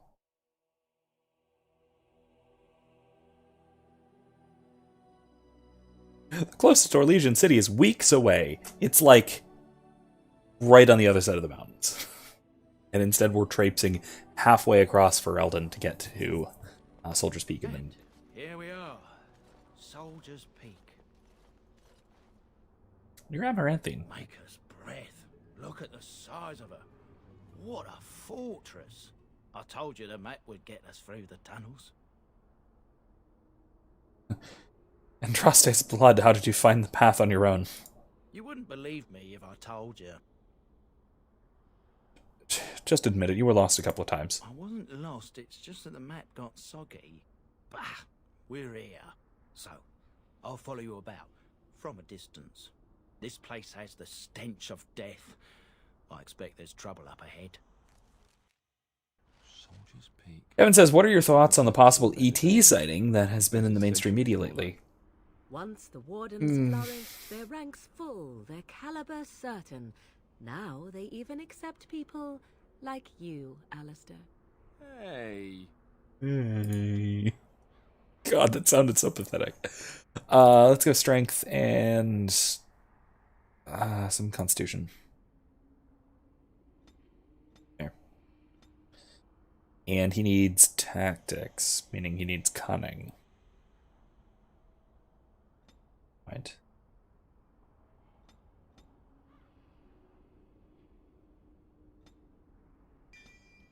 Okay. Fortress. Yeah. Cool. Medieval Steve Irwin. That's because he's vaguely Australian. Does not make him Steve Irwin. Kevin. Anyway, so Kevin is asking at the possible ET sighting that's been in the mainstream media lately. I've only seen vague things about this, but I am rather skeptical of ET sightings in general. So one of my, as you all know, I'm sure from any given Mass Effect stream, one of my big pet peeves, particularly theologically and among fellow sort of trad Catholic types, is the quick dismissal of the possibility of alien life. I do hold that alien life is indeed possible, and I would honestly say rather likely. However, the possibility that alien life is here is minuscule. Taking the peak will not be easy, my lord. I gave the Wardens one chance to die with honor. Instead, they hole up like cowards. We follow the King's advice, then. Starve them out. But the peak has months of supplies. Then we wait. When they are too weak to lift their weapons, we will send them to their final judgment. That's rough. What was that? Felt a bit woozy there. I'm not mad, am I? You saw it too? I've heard an Orlesian ballad about something like this. A beauty trapped in a dream. In the song, Belisa never wakes up. Your prissy friend here is making me nervous, Warden. How's this even possible? The place must truly be haunted. The veil's thin here. The Circle Tower was that way too. So anyway, I tend to think that most sorts of things like that are misidentifications of things, of broadly speaking natural phenomena, that sort of thing. In terms of, earthly sightings of extraterrestrials and or UFOs and or whatever. I tend to think that it's mostly misidentification of stuff. Often based on some kind of hysteria. Right? It's a social contagion type thing. It's a meme, in other words. And or mental illness and or demons. It's some combination of those various things. Anyway, veil's thin. The veil? That's what separates... I shouldn't say that. Don't worry about it. Let's move on. Yes, Warden. I don't want to scare the guy. Hey, those demons. Those demons, Jim. Those demons, Jim. Why am I going this way? What is this way? Yeah, statue. Going. It's blocked. These skeletons look ominous. I have a feeling that they're not going to be friendly at some point in the future. Aha! I knew it. Boom.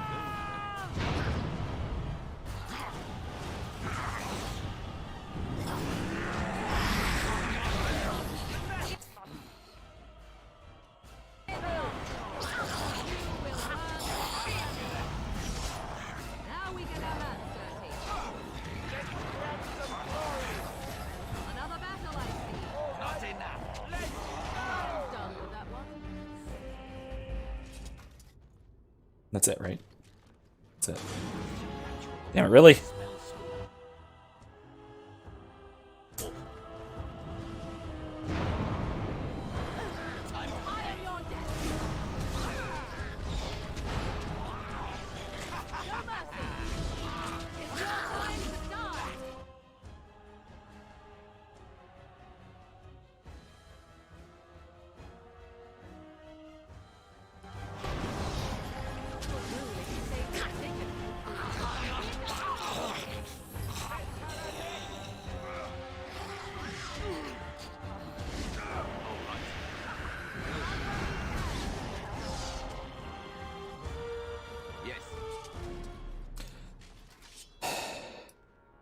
No more. Oh, there are more.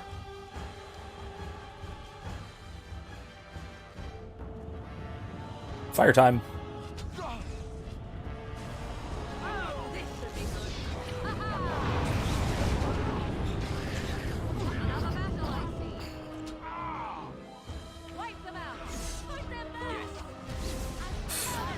Kevin says, I think demons are a big possibility, like the application of saviors from space being depicted to distract from serious theological inquiry.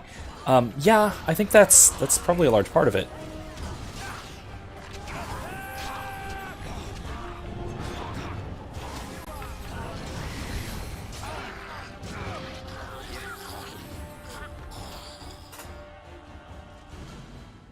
I mean, it fits with a lot of the sort of goals of the demonic, right? To distract from proper theology and all that. And, because again, aliens. Ooh, wow, that's nice. Very nice.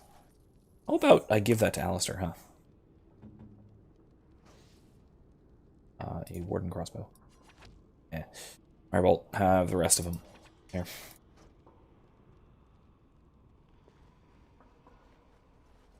But yeah, I think I do think that I mean, UFO observance often takes on a religious character, which again is a very demonic type of phenomenon, wanting to sort of distract from true religion in favor of superstition, which really it fits the description of superstition quite well.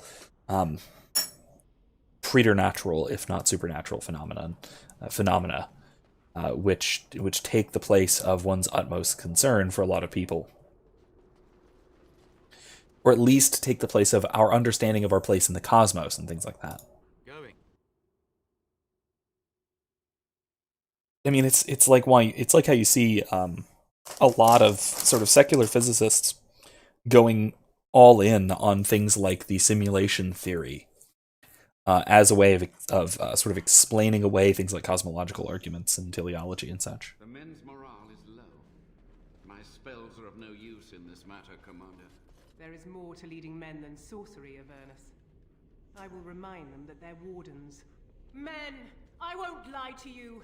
The situation is grim. Our forces outnumbered, our bellies empty, and our hearts are sagging. But we are wardens! Darkspawn flee when they hear our horns. Archdemons die when they taste our blades. So are we to bend knee to a mere human despot? No! I, for one, will never give up. I, for one, will never surrender just to dance on Arlen's gallows. So I propose here and now, in these hallowed halls where generations of our brethren stood vigil against darkspawn and evil, that we send a message to that fat bastard.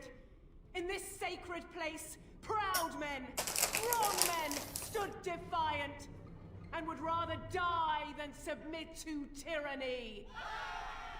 Badass. So brave, even when starving, and my great-great-grandmother stood with them. King Arland was a tyrant? Not much is known of King Arland. The War of Succession that followed his death, now that was a piece of work. Lasted nearly a decade, and almost burned Denerim and the palace to the ground. Loads of history was lost, but maybe there's answers to that inside. But I've gabbed enough. Lead on, my friend.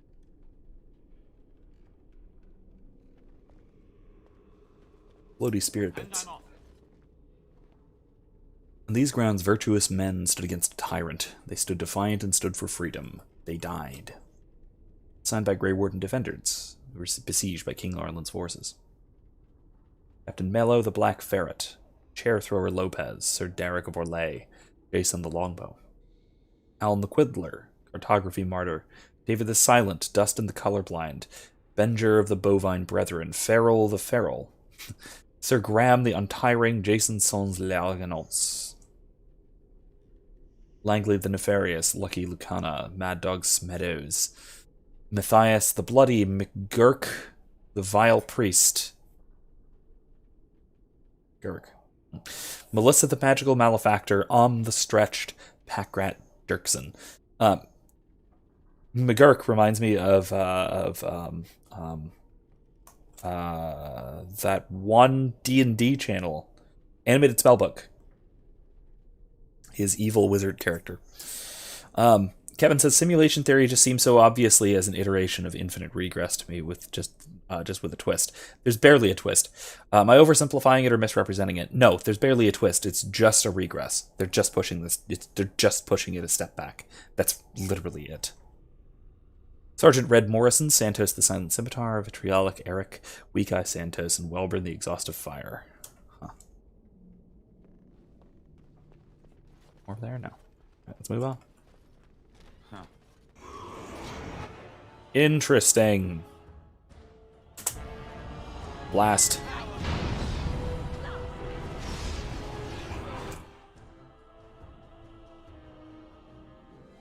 Blast.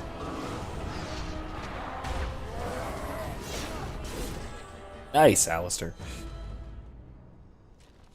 Yeah, I tend to think very lowly of simulation theory as well. So Kevin, you're not alone there.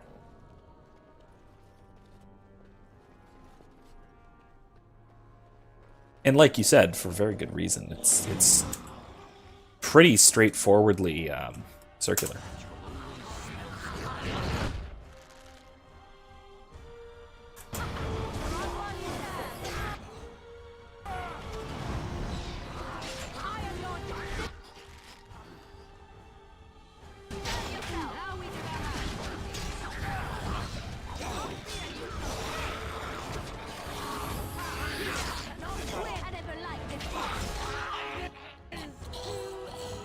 Thanks, Alistair.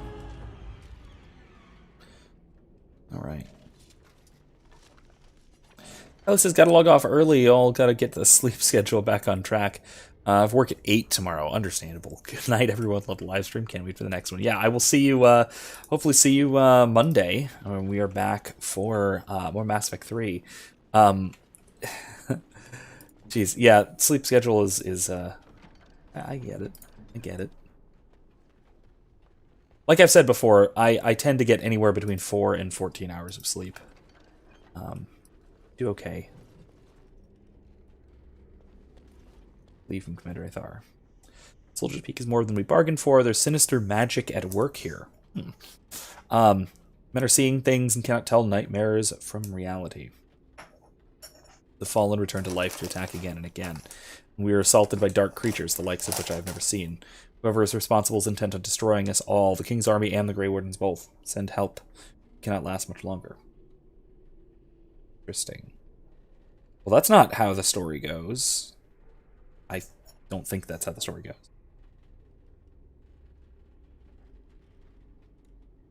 Come on now. Come on there.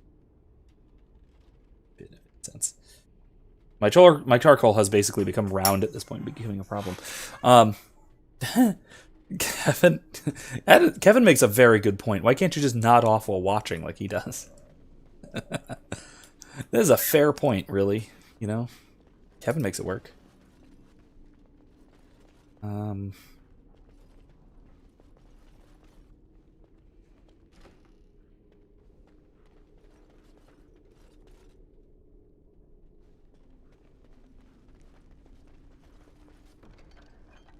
Sure.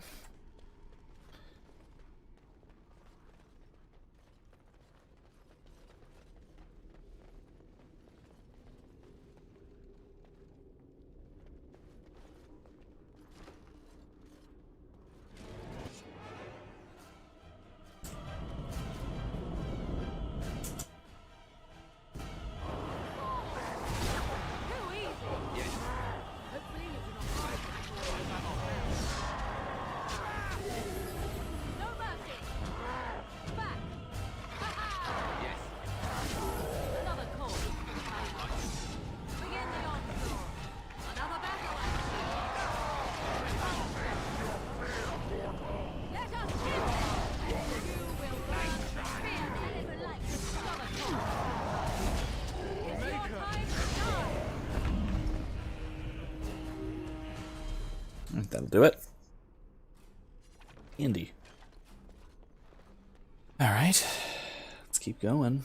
A lot of corpses in here that are probably going to come to life and attack me. I don't like that.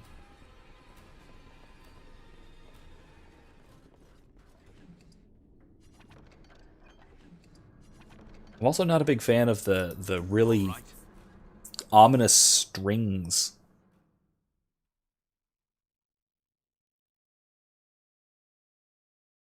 Going on.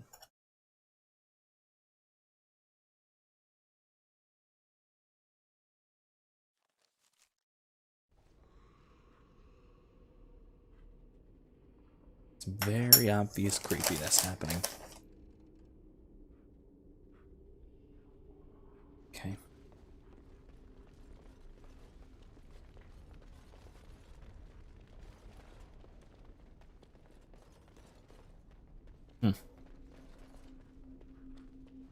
Well, that doesn't look nice. That looks awful. This is gonna suck.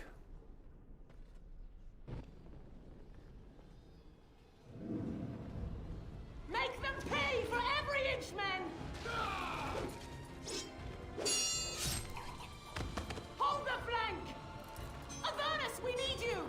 Nelate Ograsoth Sifan Net Oh, well, that's not great. Andraste's blood!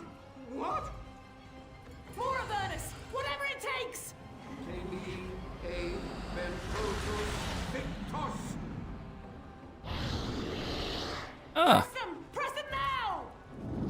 Conjuring and binding demons. That's nice.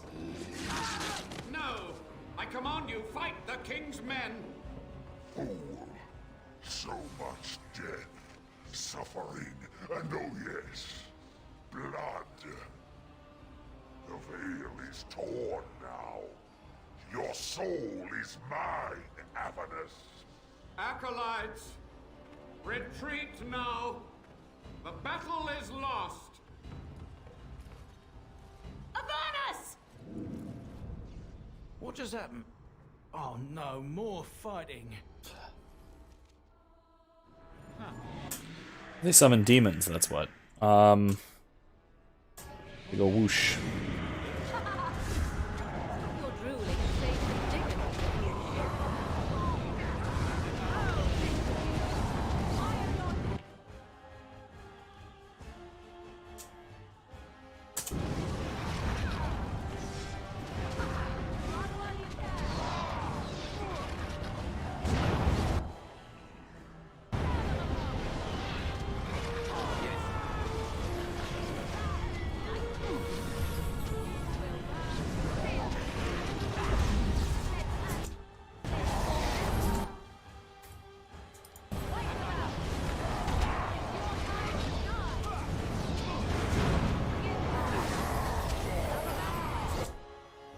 Uh-oh.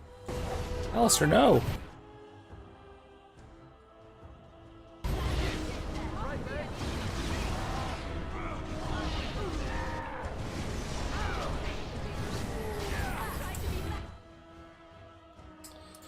Need some mana. I'll take that.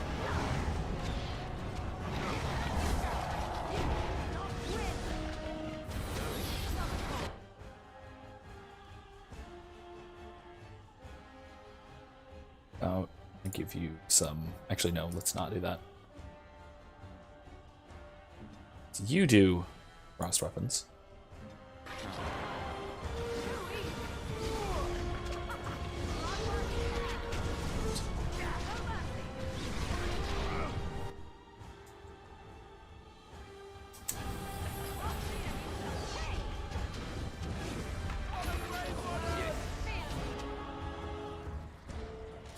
Okay. The wardens summoned demons.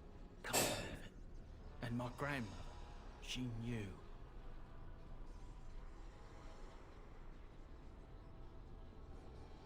Wardens don't forbid blood magic, anything it takes to win, I suppose. I believed that my family was better than that. But answers may lay up ahead.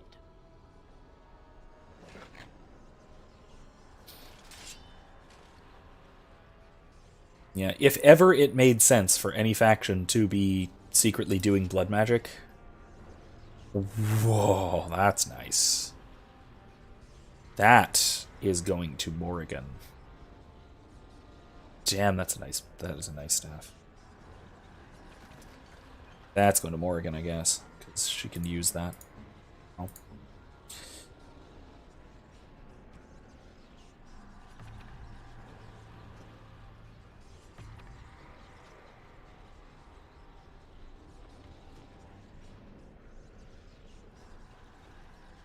Means I need to start speccing her into fire, or so.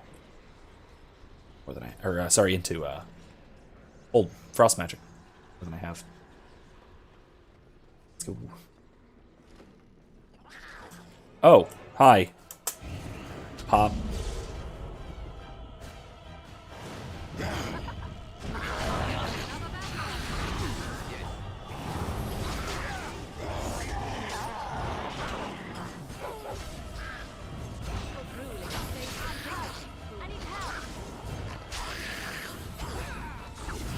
Oh, I understand. Okay, hold on. I was just now watching Liliana's tactics.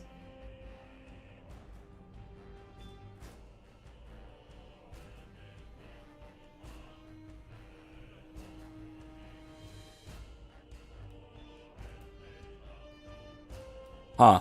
Alright, that's fine. I just need to be very careful with that. Because if she gets too many people around her, instead of walking away so she can use her bow more effectively, she will instead just start switching rapidly back and forth between bow and daggers. Because the AI for this game is a little bit subpar at times. Oh. Interesting. So you're alive. Kind of. Step no further. Oh. Very kind of. Get this annoyance away from me. This one would speak with you. Who or what are you? This one is the Dryden, Commander, Sophia. All these things. Grandmother? You have slain many of the demon ilk to get here. This one would propose a deal. Love the armor. Levi, I'm afraid your great-great-grandmother is possessed. That, or she's really let herself go. My great-great-grandmother is dead. I don't know what that is. Is there anything of the real Sophia left inside you? This one has tasted her memories, seen her thoughts and hidden places. But she is food for this one. No more, no less. I see. Why should I trust a demon? What is one woman child compared to your might? Strike me down if my terms offend. A fool this one would be to betray the Warden. Tell me about the deal. You can't be serious. There's nothing left of Commander Dryden. She's possessed. Yeah, no. Your fledgling should mind its place. Meek, subservient, quiet. This one will answer your question. The Soldier's Peak traps me. This one sees so many tantalizing places in the Dryden's memories. This one would see the world herself. For me to be free, into the Old Mage Tower you go and destroy. In return, this one seals the veil. No more demons, no more enemies. Your peak would be safe. Just let this one go into the world. What exactly will you do if I free you? This one will roam, this one will see, this one will feed. But without me, the veil will grow weaker. More demons, more misery. You choose just one of my kind, or many. I'm here on behalf of Levi. Tell me about Sophia Dryden. This one knows all, but will only talk after the tower lies broken.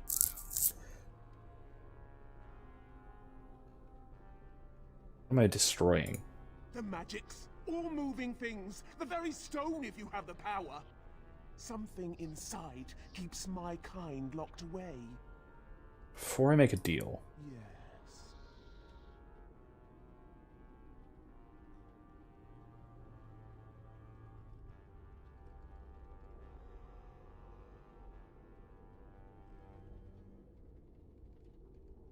You tell Levi anything he wants to know about Sophia. Warden, my family's been looking for answers for over a century, but not like this. Trust me. I'll support your decision either way. Agreed. Any questions Levy has of the Dryden will be answered. Can you tell me anything about the tower? You only must destroy. For your purpose, there is nothing more you need. Sweeten the deal. What do I get out of this personally? The Levy gets his questions answered. You get nothing more. Hmm.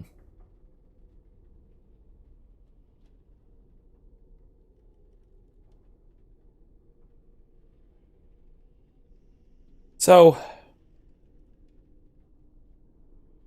I can, again, first of all, not a Grey Warden's job dealing with demons, or fighting demons. Second of all,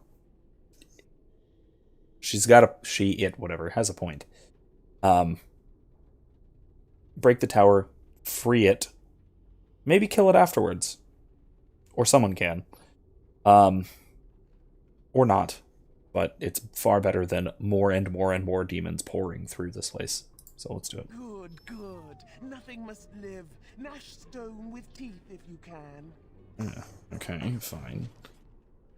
Take everything in here first.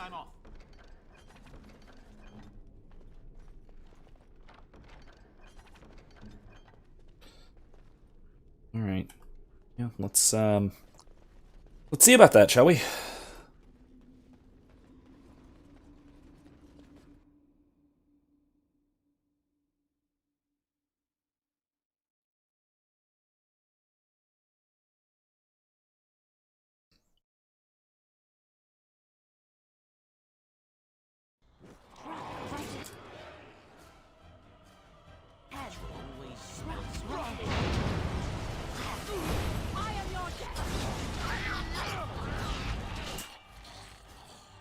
Now we get our hands dirty.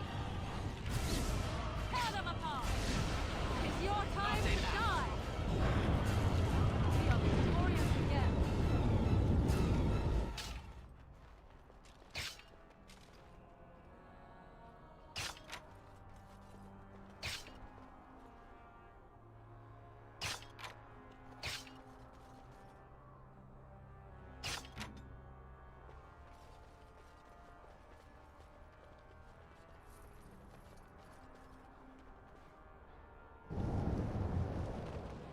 All right, let's go.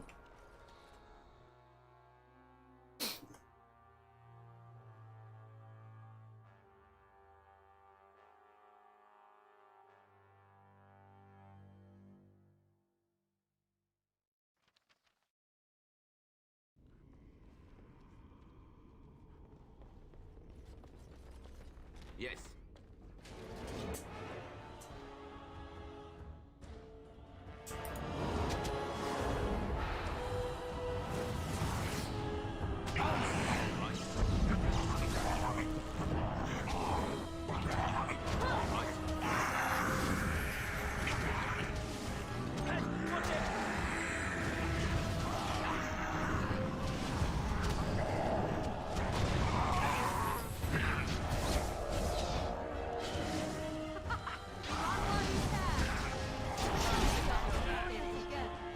Okay. Okay, this is actually a decently easy fight, it seems. At least generally the combat in here. What is this? Old vial contains a noxious potion. No one can see how long it's on the table. Let's not just drink it willy-nilly. Let's at least see what's going on here. Book. Burnus's notes. Let's see. The taint allows us to sense the darkspawn. The longer we survive with the taint in our blood, the more potent it becomes. Unfortunately, this corruption will eventually overwhelm the warden. Over time, it devours both mind and body, leaving nothing. Oh, that's not great. But what if the spread of the corruption could be stopped or contained in some way? What if the warden could become more powerful without having that power kill him? How great would that power be? Would it be enough to stop the demons? The joining ritual is crude. We take into ourselves the blood of the darkspawn in the most obvious way. Most die from the corruption immediately. It is, after all, poison. There must be some way to refine the joining. Isolate the true power that is found in the darkspawn blood. Leave behind the evil that kills us. I can feel the corruption starting to take its toll on my body. I must not succumb. There is too much work to be done, although through my magic I've been able to slow its inevitable spread, but not stop it completely. I'm starting to hear things, even while awake, a voice more beautiful than any other. It calls me from the depths. In my dreams I see the Black City, and I'm drawn towards it. There's something there, an answer to what the taint is. This taint we share with the Darkspawn.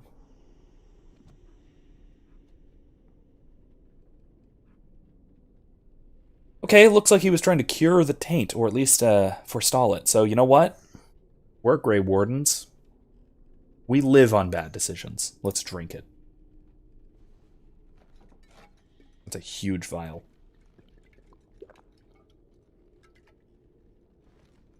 $500-year-old poison. Or however old, I don't know.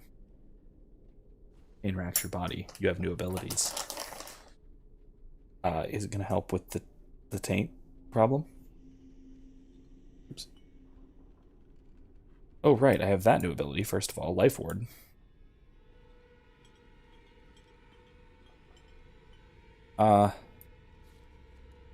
Look, Power of Blood. That's great.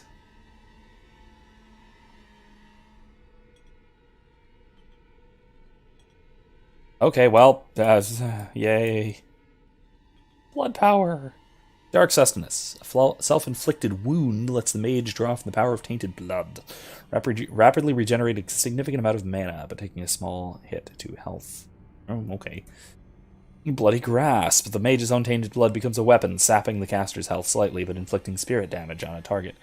Darkspawn targets suffer additional damage for a short period. Okay. Alright. This is all awful and dangerous, but okay, cool. Sounds good. Anything down here? Nope. In here. Actually, you know what? Let's we haven't saved in a while. All night. And I'm off. Interesting. Strange place. There's a head. I hear you. Don't disrupt my concentration. Oh.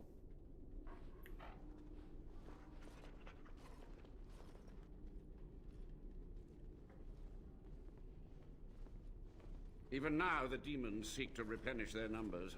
Are you to thank for this welcomed but temporary imbalance?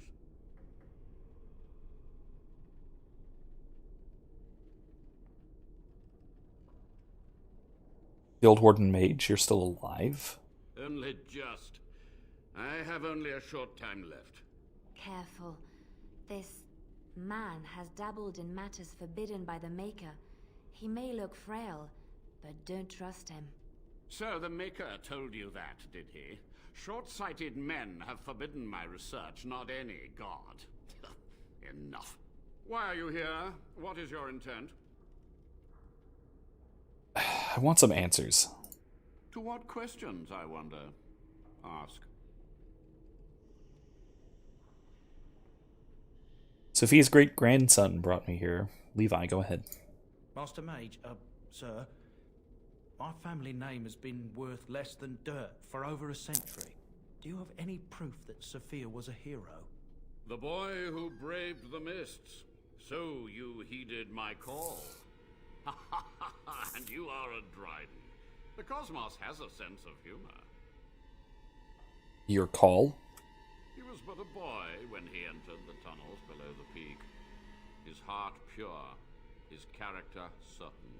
In dreams, I gave him the keys he would need. He would be my deliverance. Just answer Levi's questions. Your great-great-grandmother was the best of us. Brave, charismatic, fiery, utterly devoted to the fight.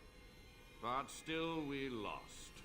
We fought against a tyrant, you know, so full of vigor then, so blind to consequence. But proof? There's none to be had. I'm sorry, Levi. I had hoped. But thank you, Warden. Have you survived these many years? The Chantry foolishly forbids blood magic, but there are so many secrets to uncover. As my body decayed, I found ways to extend it. But that can only go so far. What was the purpose of your experiments?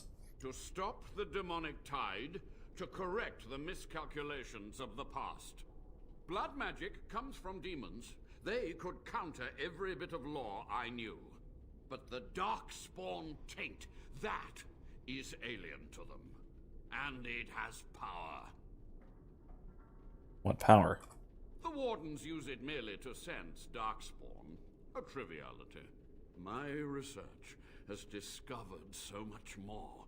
Hinted at even greater heights. This knowledge could not only save Soldier's Peak, with it the Wardens could grow even more powerful.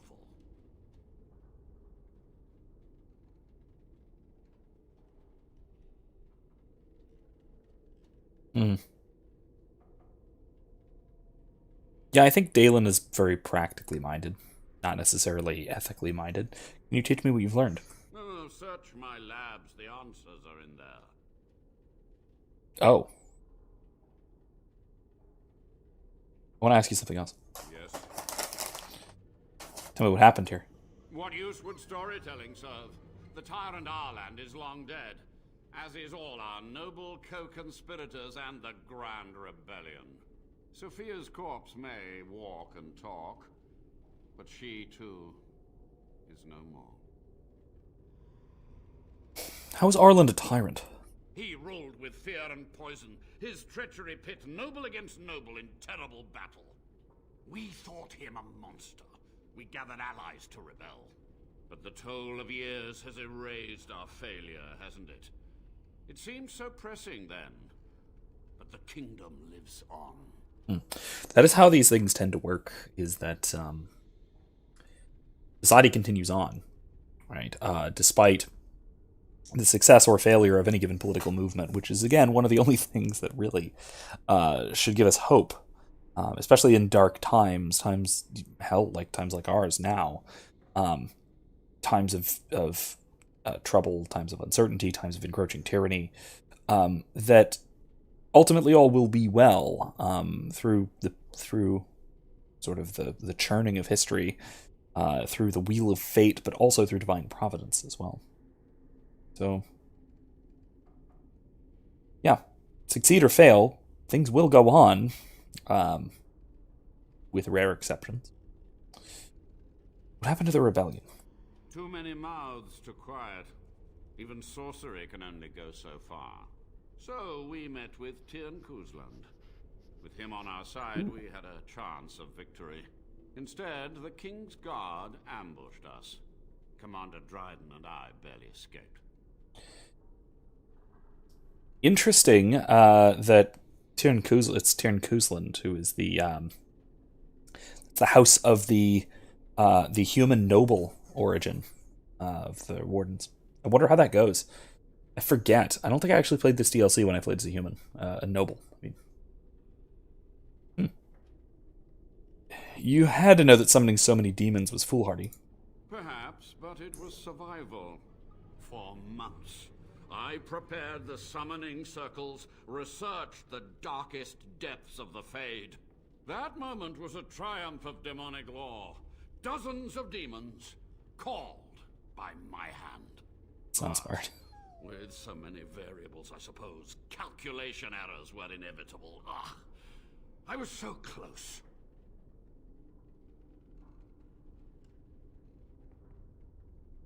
Commander Dryden knew of the demons. She gave the order.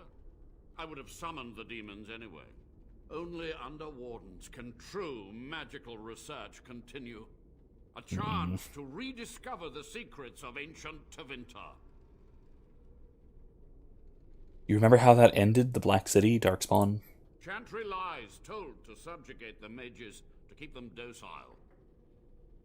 How do you know the Chantry's wrong? And how do you know they are right? Their faith would have you swallow a great deal for small comfort. You're to blame for all this. Some things you just don't do. From a warden, that means something. So tired, so old. Let me undo my greatest of mistakes. Let me cleanse this place. Then I will accept whatever justice you feel I merit. All right. So be it.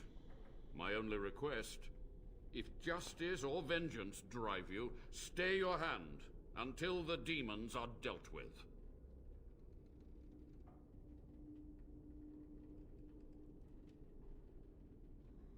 Sophia asked me to kill you. We must deal with her. You are wise not to trust her. We will deal with her first, and afterwards. We must go to the Great Hall. There, I will repair the damage I caused so long ago. There will be peril. The demons will fight us every step of the way. Come. Well, if he can close this place off to demons, then there's no need to deal with one.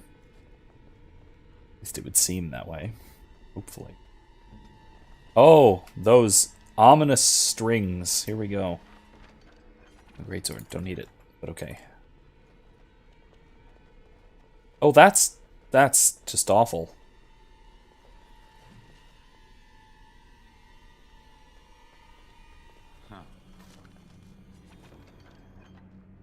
That is very awful.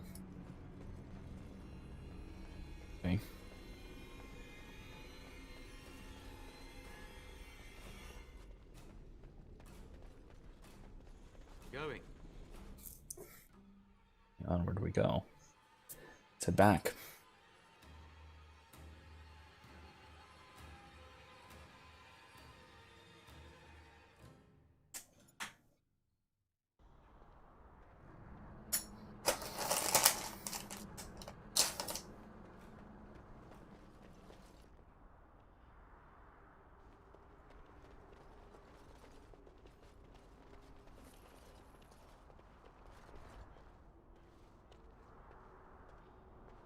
Yes.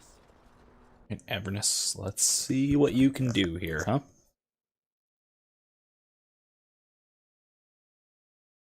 Kevin says, I love the ominous strings. It sets the teeth on edge. Sure does. Sure does. It's a good touch. It is a great touch in the soundtrack. You were supposed to kill him! Yeah. Architect of my downfall. So clever in your deceit. And what has it brought you? Treacherous wardens at every turn. This one will crush you!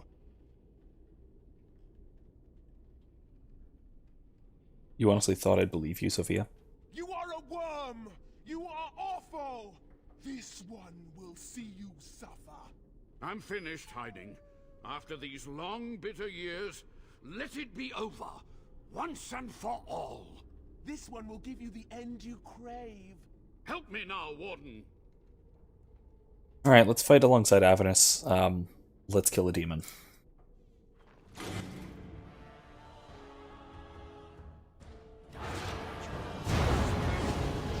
Ooh, what in the world was that?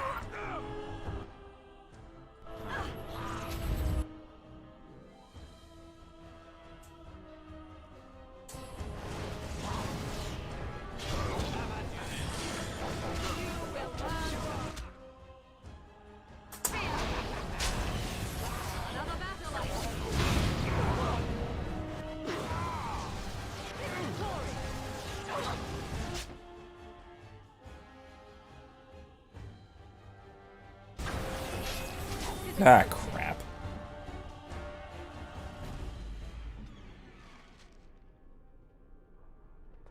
Quick! To the main hall. Might have been some kind of a reflect thing. I'm not sure. So few of her minions to protect Kevin, her, solid no point. challenge for Possibility. us. But we must act quickly. The real challenge lies ahead. The veil must be closed. Ready when you are. I will unravel the summoning circles I drew so long ago. Waves of spirits and demons may come through. Dispatch them. I will begin. All right. First, I must summon the magical energies. I feel them. They're coming. Before I start, we get that injury taken care of. Alright, we're good.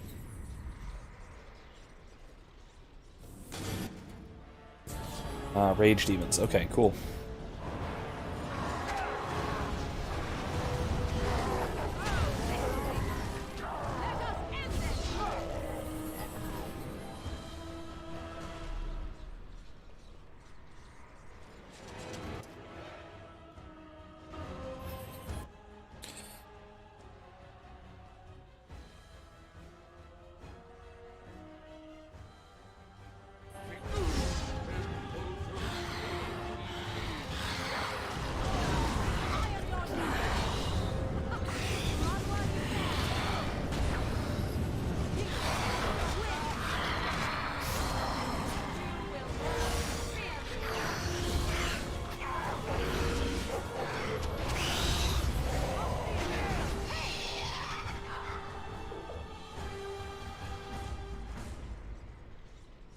I think a lyrium potion.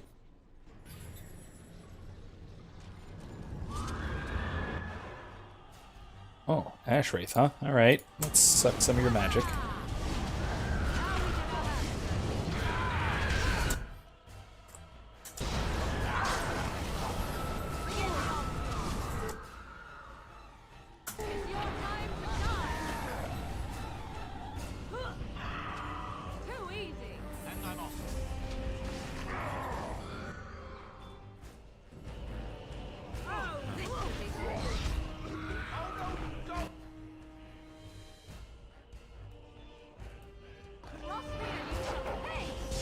Oof.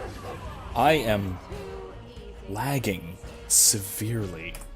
Alright, let me let things calm down, buffer a little bit, have a sip of coffee. See if that helps things or not. Oh, desire demon. Okay, great.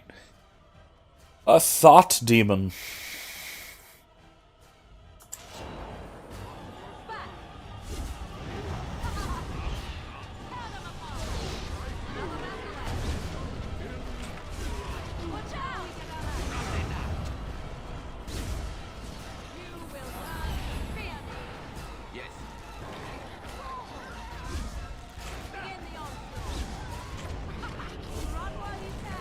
Well, that's easy enough. Wasn't so bad. I mean, she was alone. That made that much easier. It's doing a good job here. Wait, that's it? That was it? Huh. That wasn't it. Everything's still purple. Everything's still purple. Let me quickly save here.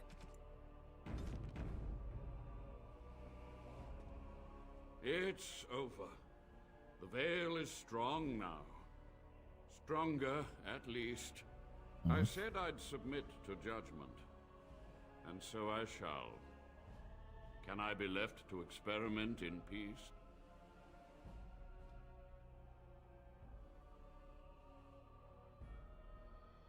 You must atone. Research ways to help the wardens ethically. With what time I have left, I will do this. It may take months or years for my research to reach fruition. When it does, I will send for you. Thank you for this, Warden. You've done it, Warden. Soldier's Peak is safe again. That old geezer of Avernus deserves the gallows if you ask me, but people will do queer things to survive. But if he does the proper research, without the sacrifices and blood magic and all, maybe he'll turn up something good. But there was no proof to redeem my family.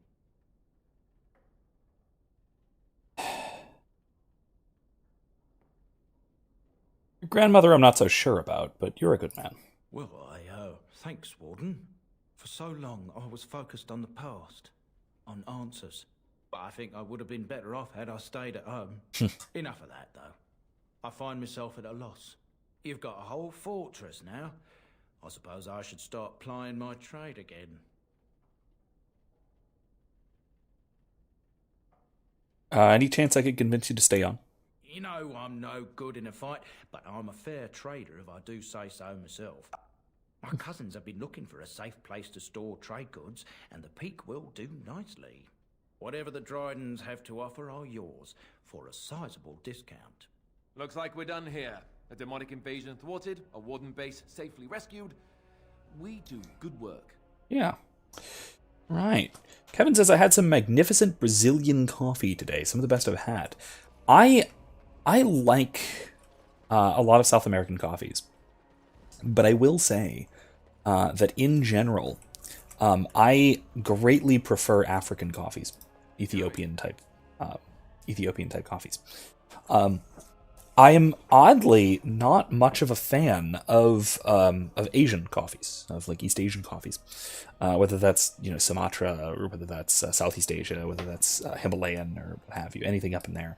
Not nearly as much of a fan of those sorts of things as I am of like I said, of African coffees. African coffees, things like Ethiopian, Yerga type, like Yerga Chefe, those sorts of things.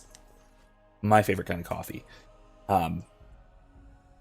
Generally speaking, I mean, there are exceptions to that, obviously, of other kinds of coffees that I really, really like. But typically, I love a nice, dark, earthy African coffee. Really, really do. Okay, so do I have to, like, leave and come back for them to have the whole, like, place set up nicely for us? I bet I do. Alright, well, I'm going to leave and come back, because the reason I did this quest when I did, was to open up the option for inventory or inventory storage, storing stuff. Because if I'm going into the deep roads, I need to put away a bunch of my crap that I'm not going to use, rather than selling it. I mean, I can also sell things, obviously, but I'd like somewhere to put things that I'd like to keep in case I need to do crafting or whatever later, or in case I need to re-equip a character or something like that. But I don't need at the moment, you know.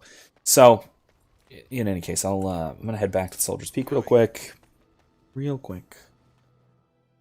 Let's go with. Indeed. Let's make it a date. Let's go with Morgan, because why not? Back to Soldier's Peak.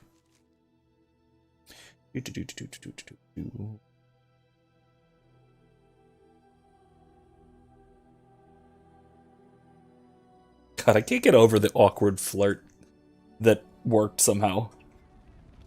It's hilarious. Party storage chest. Yes.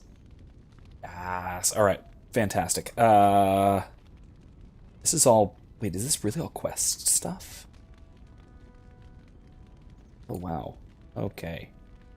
Alright, let's put away...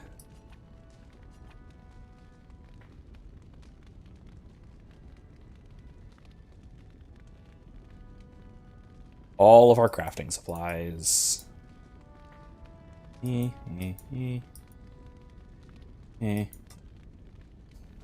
me do a quick... Let me try something real quick. See if I can do some herbalism.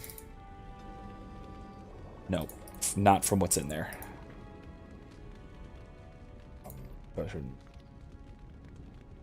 Flasks and delirium dusts.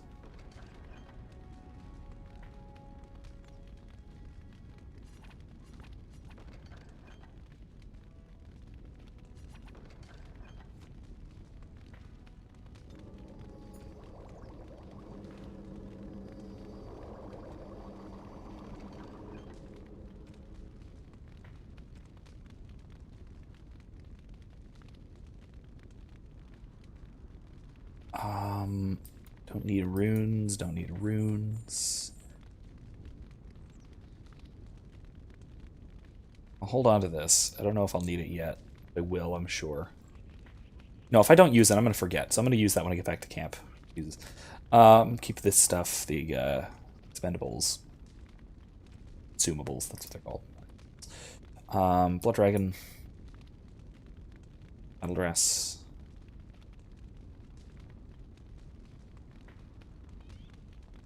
Keep these, I suppose. I can sell that. Robes I'll put away. Dwarven heavy armor I can sell.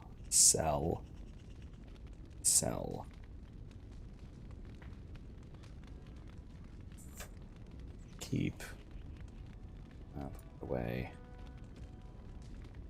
Soothe.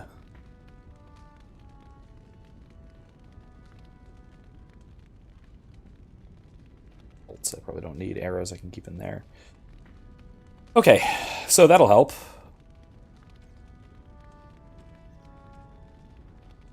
Welcome back, Warden. As you can see, we've been busy. Cleaned the place up a bit. Even my brother Mikhail came out of hiding. Never will you find a finer smith. Also, got some goods stored here that might interest you. Buy them now before my cousins move it all someplace else. Sure, let me see your wares. Certainly. By that I mean I'm gonna sell a bunch of crap to you. Axe. Hang on to that for Sten. Sell one of these. No, sell both. I don't actually need either. Crossbow, sell that. Keep that for Ogren. Sell that. Sell that. Sell that. Armor, sell. Sell. Shapers, Amulet, Willpower, nah. Water, nah. Ice Band, nah.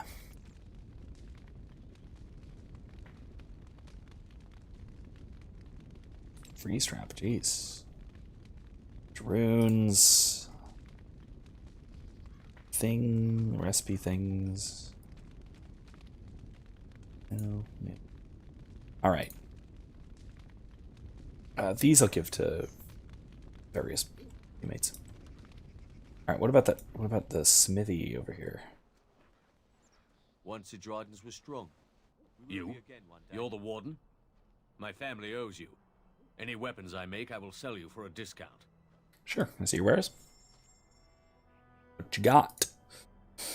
Ooh, jeez, dragon bone stuff. Holy crap. Wow. All right.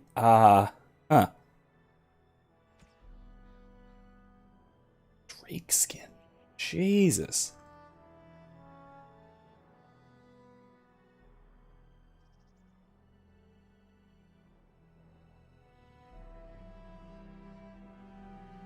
Wow, okay. Damn.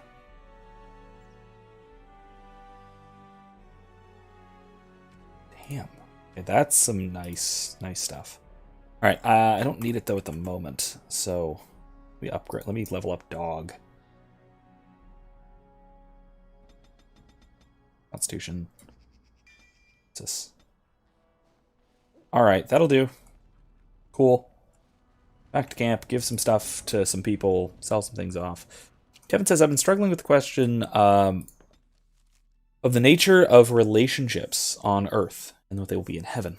A friend of mine has trouble accepting that he and his wife won't be married in heaven.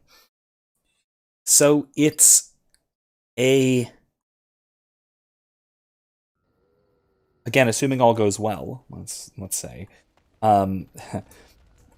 you won't be married in heaven because there will be no use for natural marriage in heaven. That is what that essentially means. What I would say about that, right? What I would say though, differently though, what I would emphasize otherwise. I can get rid of that.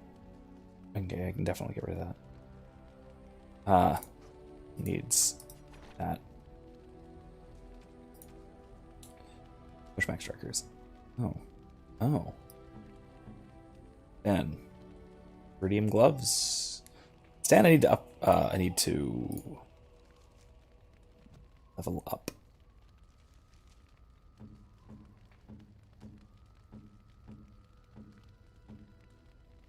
Level up. Oh wow. Okay.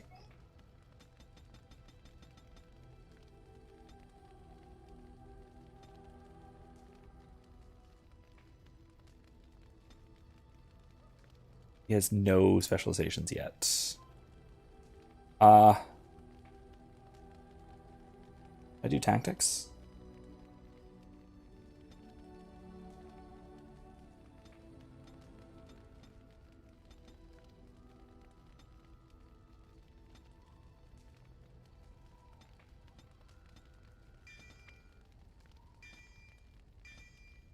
Okay.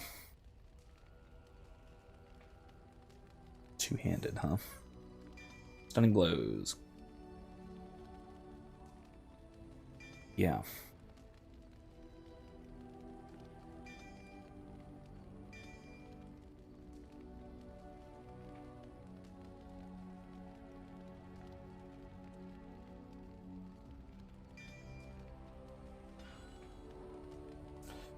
All right. So now that makes a difference. To Sten. So the way I've had it explained to me, and I think this is probably the best way of explaining it, is that it's not a matter of losing something. It's a matter of gaining something different, right? Or gaining, or the purification or perfection of what we have on Earth. So it isn't that you're separated. Sure, I can't interest you in this hat. Let me see your words. It's not that man and wife are separated in heaven. It's that in heaven the relationship between man and wife becomes not how do I put this? Not distinctively marital. I mean, straightforwardly, it's because what is okay. So it is essential to the marital relationship to be a sexual relationship, right? That is part of. Okay, interesting. That's part of what it is to be married, right? Part of the marriage relationship is a sexual relationship, right? And so, because that is part of the relationship, an essential, like I said again, an essential part of the relationship, then not having that aspect of the relationship means that the marital aspect goes away, and yet there is still the same level of excuse me, this coffee is getting to me. I guess you would say spiritual intimacy, if you will, is precisely the same one way or the other. Because of the relationship that we had on Earth in this life. I'm going to get that because I need it. I'm going to get a spell. Because of the relationship that developed... because of the relationship that developed in this life, we then have the opportunity to develop it further in a different way, because we no longer need the worldly aspects of that relationship. Right? We don't need to have the sort of marital part of the relationship for the relationship to go beyond what it is. Because the corporeality of ourselves in heaven is, I don't want to say superfluous, but almost. Yeah, let's get Blizzard, or no, let's get Force Field.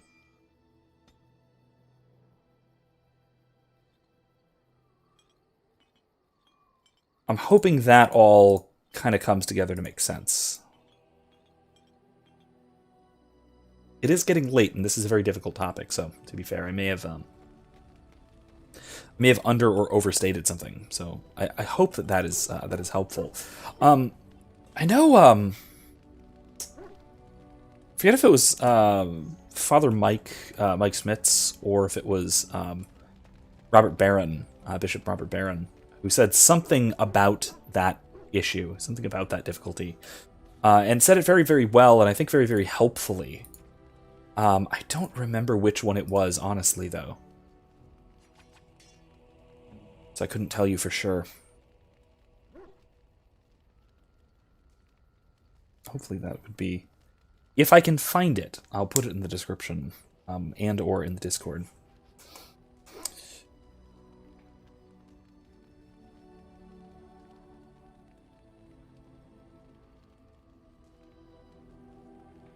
I feel like it was Bishop Barron, but I'll see if I can find it, like I said. Alright, let's head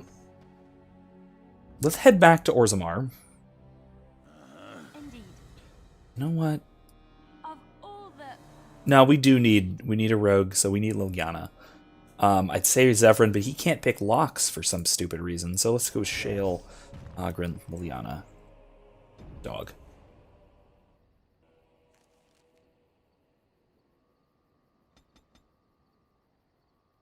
Orzammar.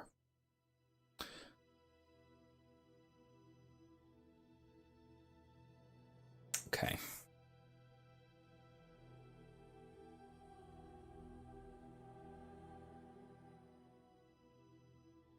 Evan says, I guess his difficulty is in having too great an attachment to the corporeal aspects of it. Maybe a certain fearfulness of the unseen depth of heavenly existence. Yeah, I think that's... It's probably at least has something to do with something like that. Actually, you know what we can do? We have time for. We have 15 minutes. Instead of this, let's go to... No. Oh, okay, darn. Let's go to the Circle of Magi to see if we can get a job for What's-Her-Face, our dwarf down here. And then we'll come back here, then we'll leave it off, and then we'll actually go into the Deep Roads next time. How about that? Because we got like less than 15 minutes. We don't have time to actually get any questing done. So let's do that one right now. There was a man in the village who reminded me of the drunken dwarf. They had some dwarves just like me, huh? No, none of the dwarves were... Oh, I should have waited to hear their conversation.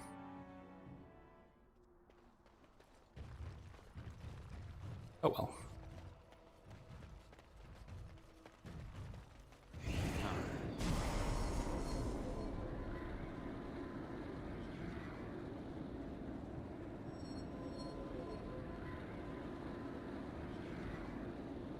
Well, that's neat. I hear there's been more fighting. Queen is determined. So that's a really weird kind of versatile spell, Force Field. It is, it's both crowd control. It's a battlefield control spell, but also a defensive spell. So hey, if I've got a squad mate or a teammate or whatever, call it what you want, that is about to die, is in danger of dying, pop Force Field until I can heal them. But on the other hand, if I've got an enemy who is just like dealing out damage and we have to kill everything else first, pop Force Field also. It's cool. That's actually a really neat spell concept. I like it. Note to self: put that in D&D.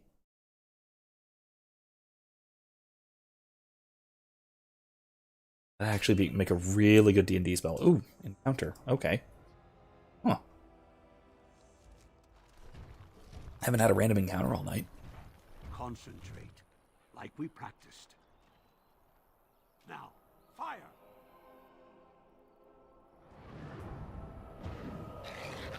Oh my.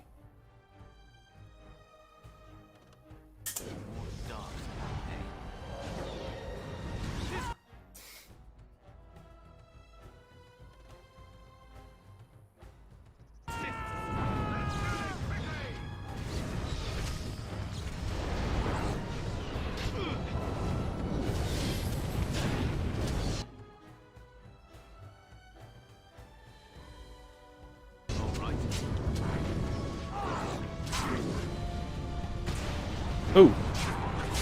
Oh, that's very bad.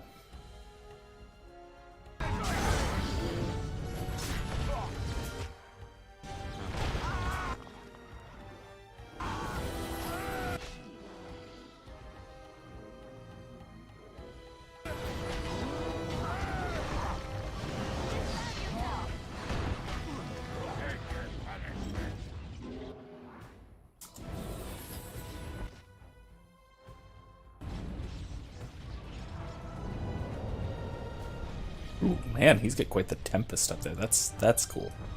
That's the max leveled lightning spell.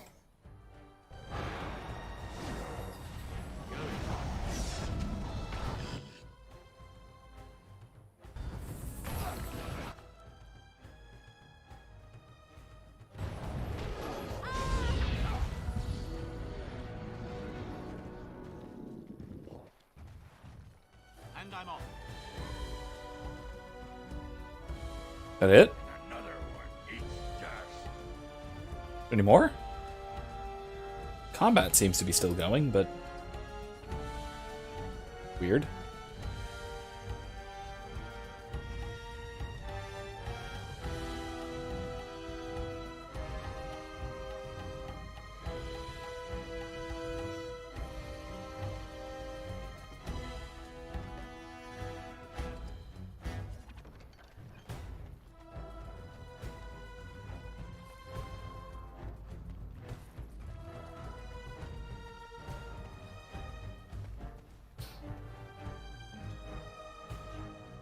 Oh, Duncan was down, that's why. Okay.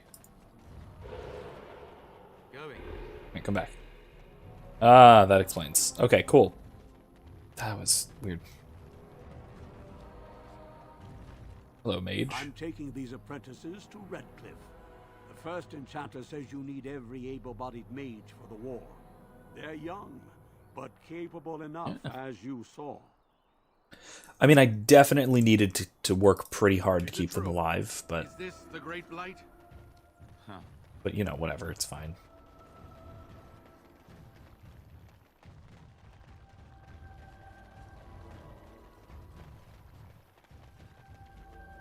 Let's venture forth.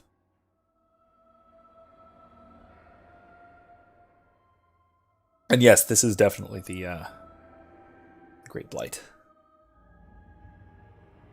Dragon's Peak over there on the right in the east. Cool.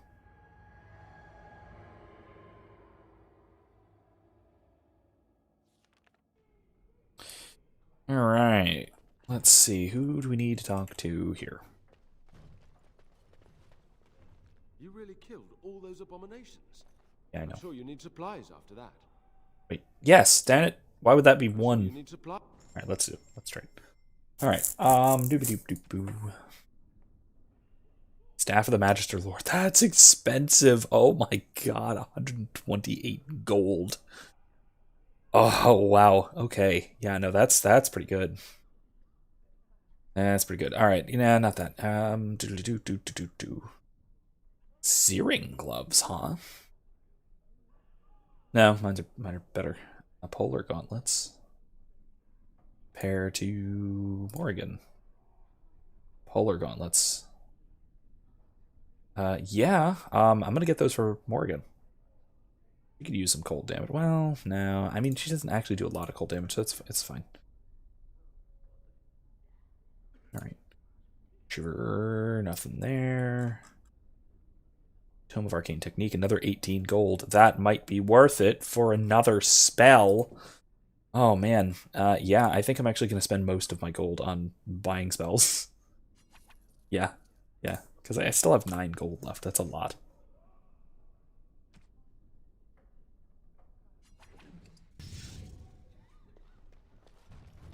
All right. Spells. Spells. I need that next time, but I need Blizzard. Oh. Right? Telekinetic weapons is kind of meh, but need Crushing Prison eventually, but I like Blizzard. Really like Blizzard.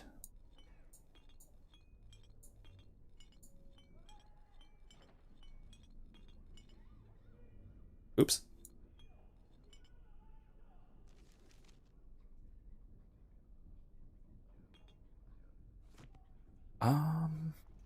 Yeah, that's fine. Okay, so dead. I don't know if I have the strength for another big battle. The Grey Wardens saved us. Fighting the Blight is the least we can do. True.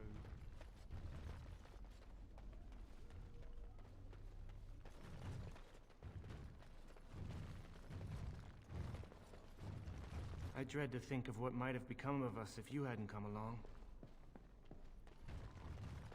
Come on, you've rested enough. We need to get these out of the tower before they get fragrant. Passing those abominations. Wrong. Jeez. Yeah, well, they definitely do need to do some cleaning. No kidding. Good lord. This is disturbing. Is the first enchanter seriously not right at the entrance? I really thought he was right at the entrance, but let's go, I guess. Or we wrap up for tonight.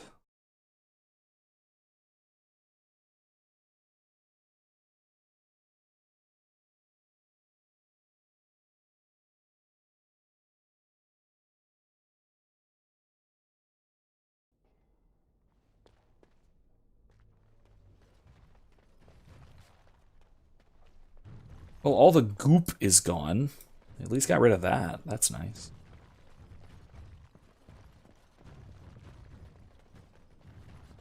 Other artifacts of destruction they didn't really clean, but that's understandable, I suppose.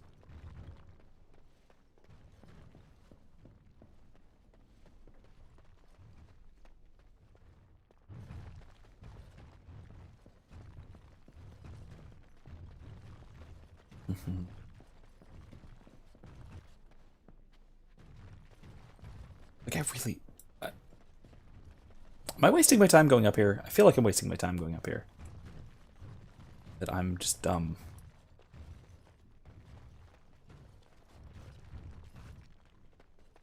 It's entirely possible. It does happen.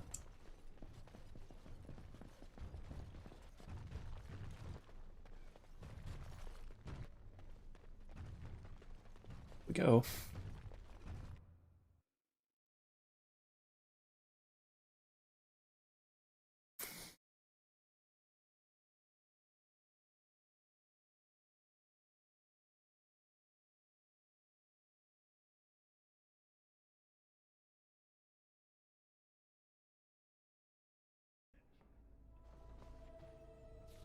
Get that. I'm going to use that skill book. So.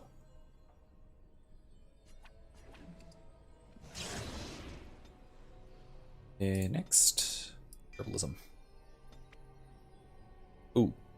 No, Master Coercion. I'm probably going to need that. At some point.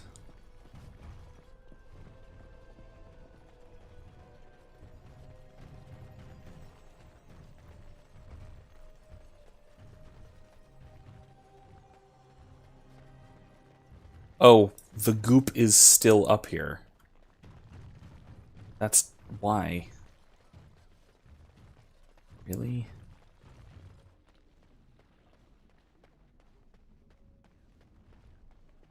I haven't just wasted my time.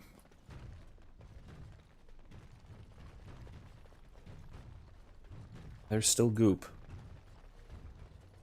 Lyrium.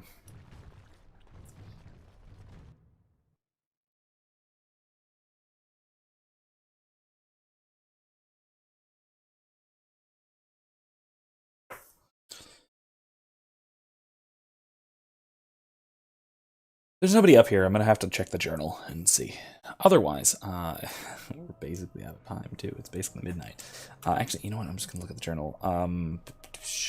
Unlikely scholar. Okay. You agreed to go to the circle to ask them if Dagna can study there. I'm in the circle. Everything's goopy. Oh, hey, a corpse. What? Oh.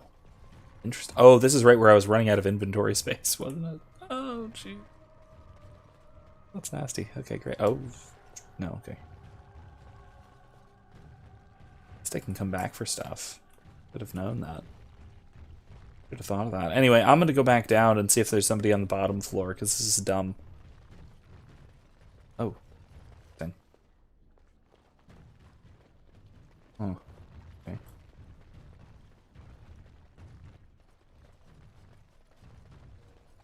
This isn't way back.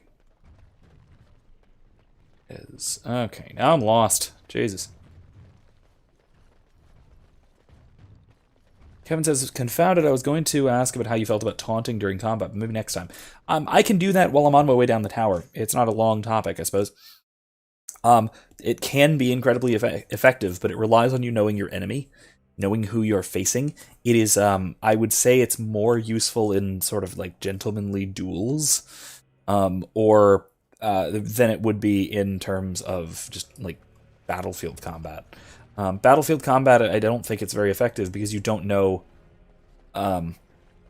who you're taunting and what they may or may not be susceptible to, what is going to get a rise out of them, more or less, to put it that way.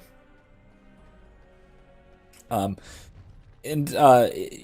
from my LARPing experience, taunting in that case, right, to get somebody angry and thinking and not thinking, to get them acting foolishly, or to draw them in to overextend or that sort of thing, can totally work. It can totally be effective.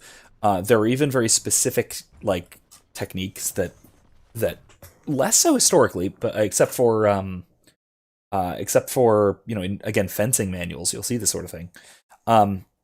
But it's a matter of getting your opponent angry, getting your opponent to be aggressive, and then leaving an opening or leaving what looks like an opening to then exploit a predictable attack.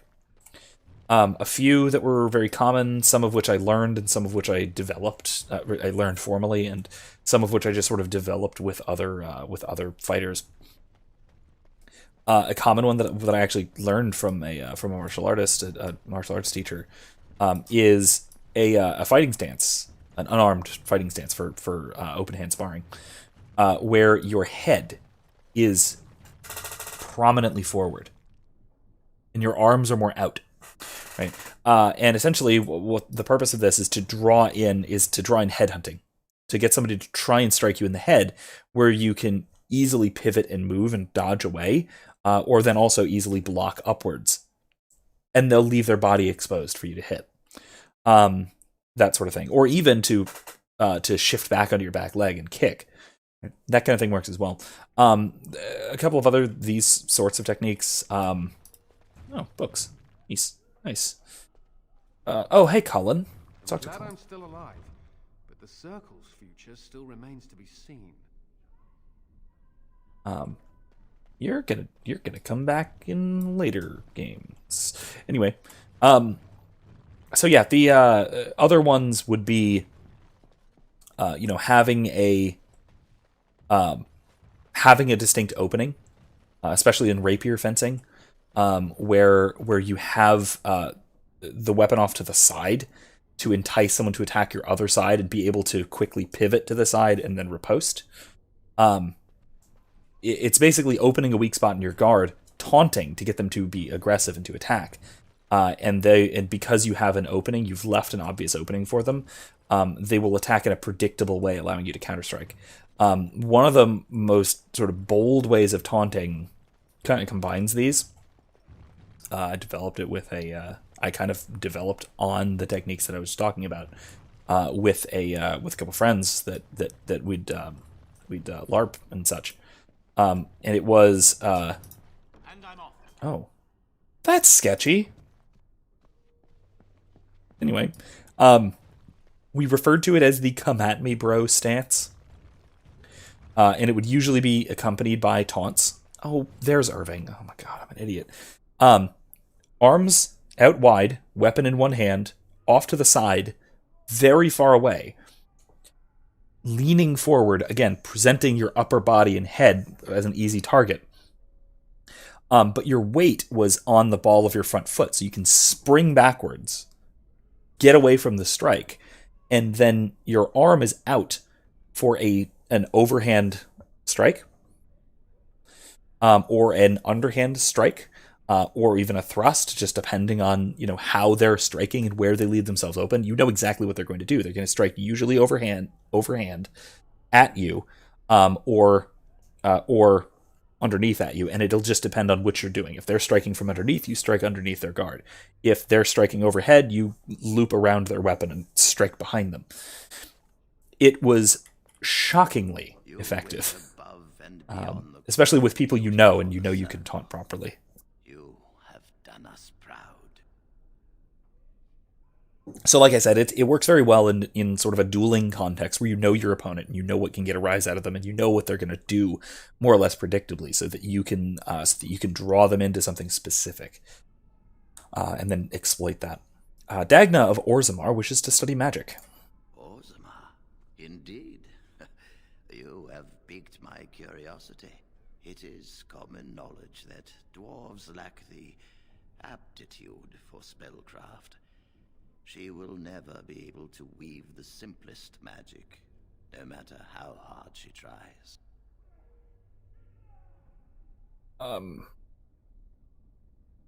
All she wants to study is the theory of magic. Fascinating. I suppose the circle should be flattered.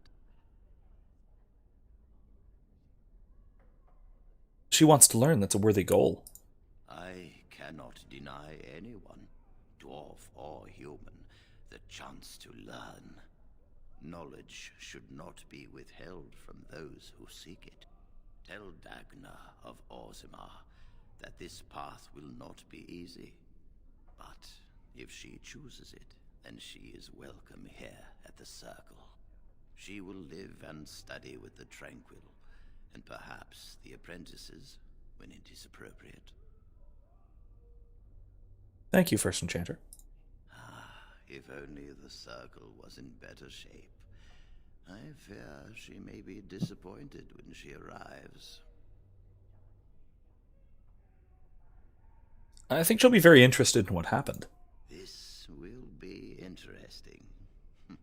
She could tell us much about our dwarven neighbors. Yes, the more I think about it, the more I like the idea. I shall take this as an indication that perhaps things are starting to look up for the Circle. Thank you. Is there anything else I can do for you? You've already done much for the Circle. Now you must see to your duty as a Grey Warden. Kevin says, yeah, that's a great point. I used a fence with a friend of mine who was very easy to taunt, and he was overly aggressive. Like I said, yeah, exactly. Like I said, it's a matter of knowing what your opponent is like, and you knowing that your friend is overly aggressive and will respond to taunts means that you can take advantage of it much better than you could, say, on a battlefield. Right? On a battlefield, you really couldn't. I wish you well. Because you don't know who you're dealing with. Always be welcome here. Unless you're talking about, mostly, what would be mostly legendary, sort of heroic combat, where, you know somebody by reputation, the kinds of things that you read in, like, the Iliad. Right? Yeah, okay, fine. Maybe Hector can taunt Achilles, but that's not how battles typically go. Anyway, that's, like I said, all the time we have, and then some. So we'll start off next time going back to Orzammar, talking to Dagna, telling her the good news, and then off into the deep roads we go for one of the more disturbing sequences of this game. So that is something to look forward to. Should be a lot of fun. It should be some horrificness for just for funsies. If we get to that point, the deep roads is a hell of a long dungeon. So we will see how long it takes us to go. We should be doing, like I said, most of next week in the deep roads. So, as I've mentioned before, everyone who's watching, anybody who's watching later, feel free to join the Discord. The link for it, the join link, will be in the description after the stream is over. And hopefully I will see all of you again on Monday for more Mass Effect 3, and then Thursday for more Dragon Age Origins. Have a good night, everybody. Thanks for stopping by. See you next time. I have to remember that that's going to happen. Good night, everyone.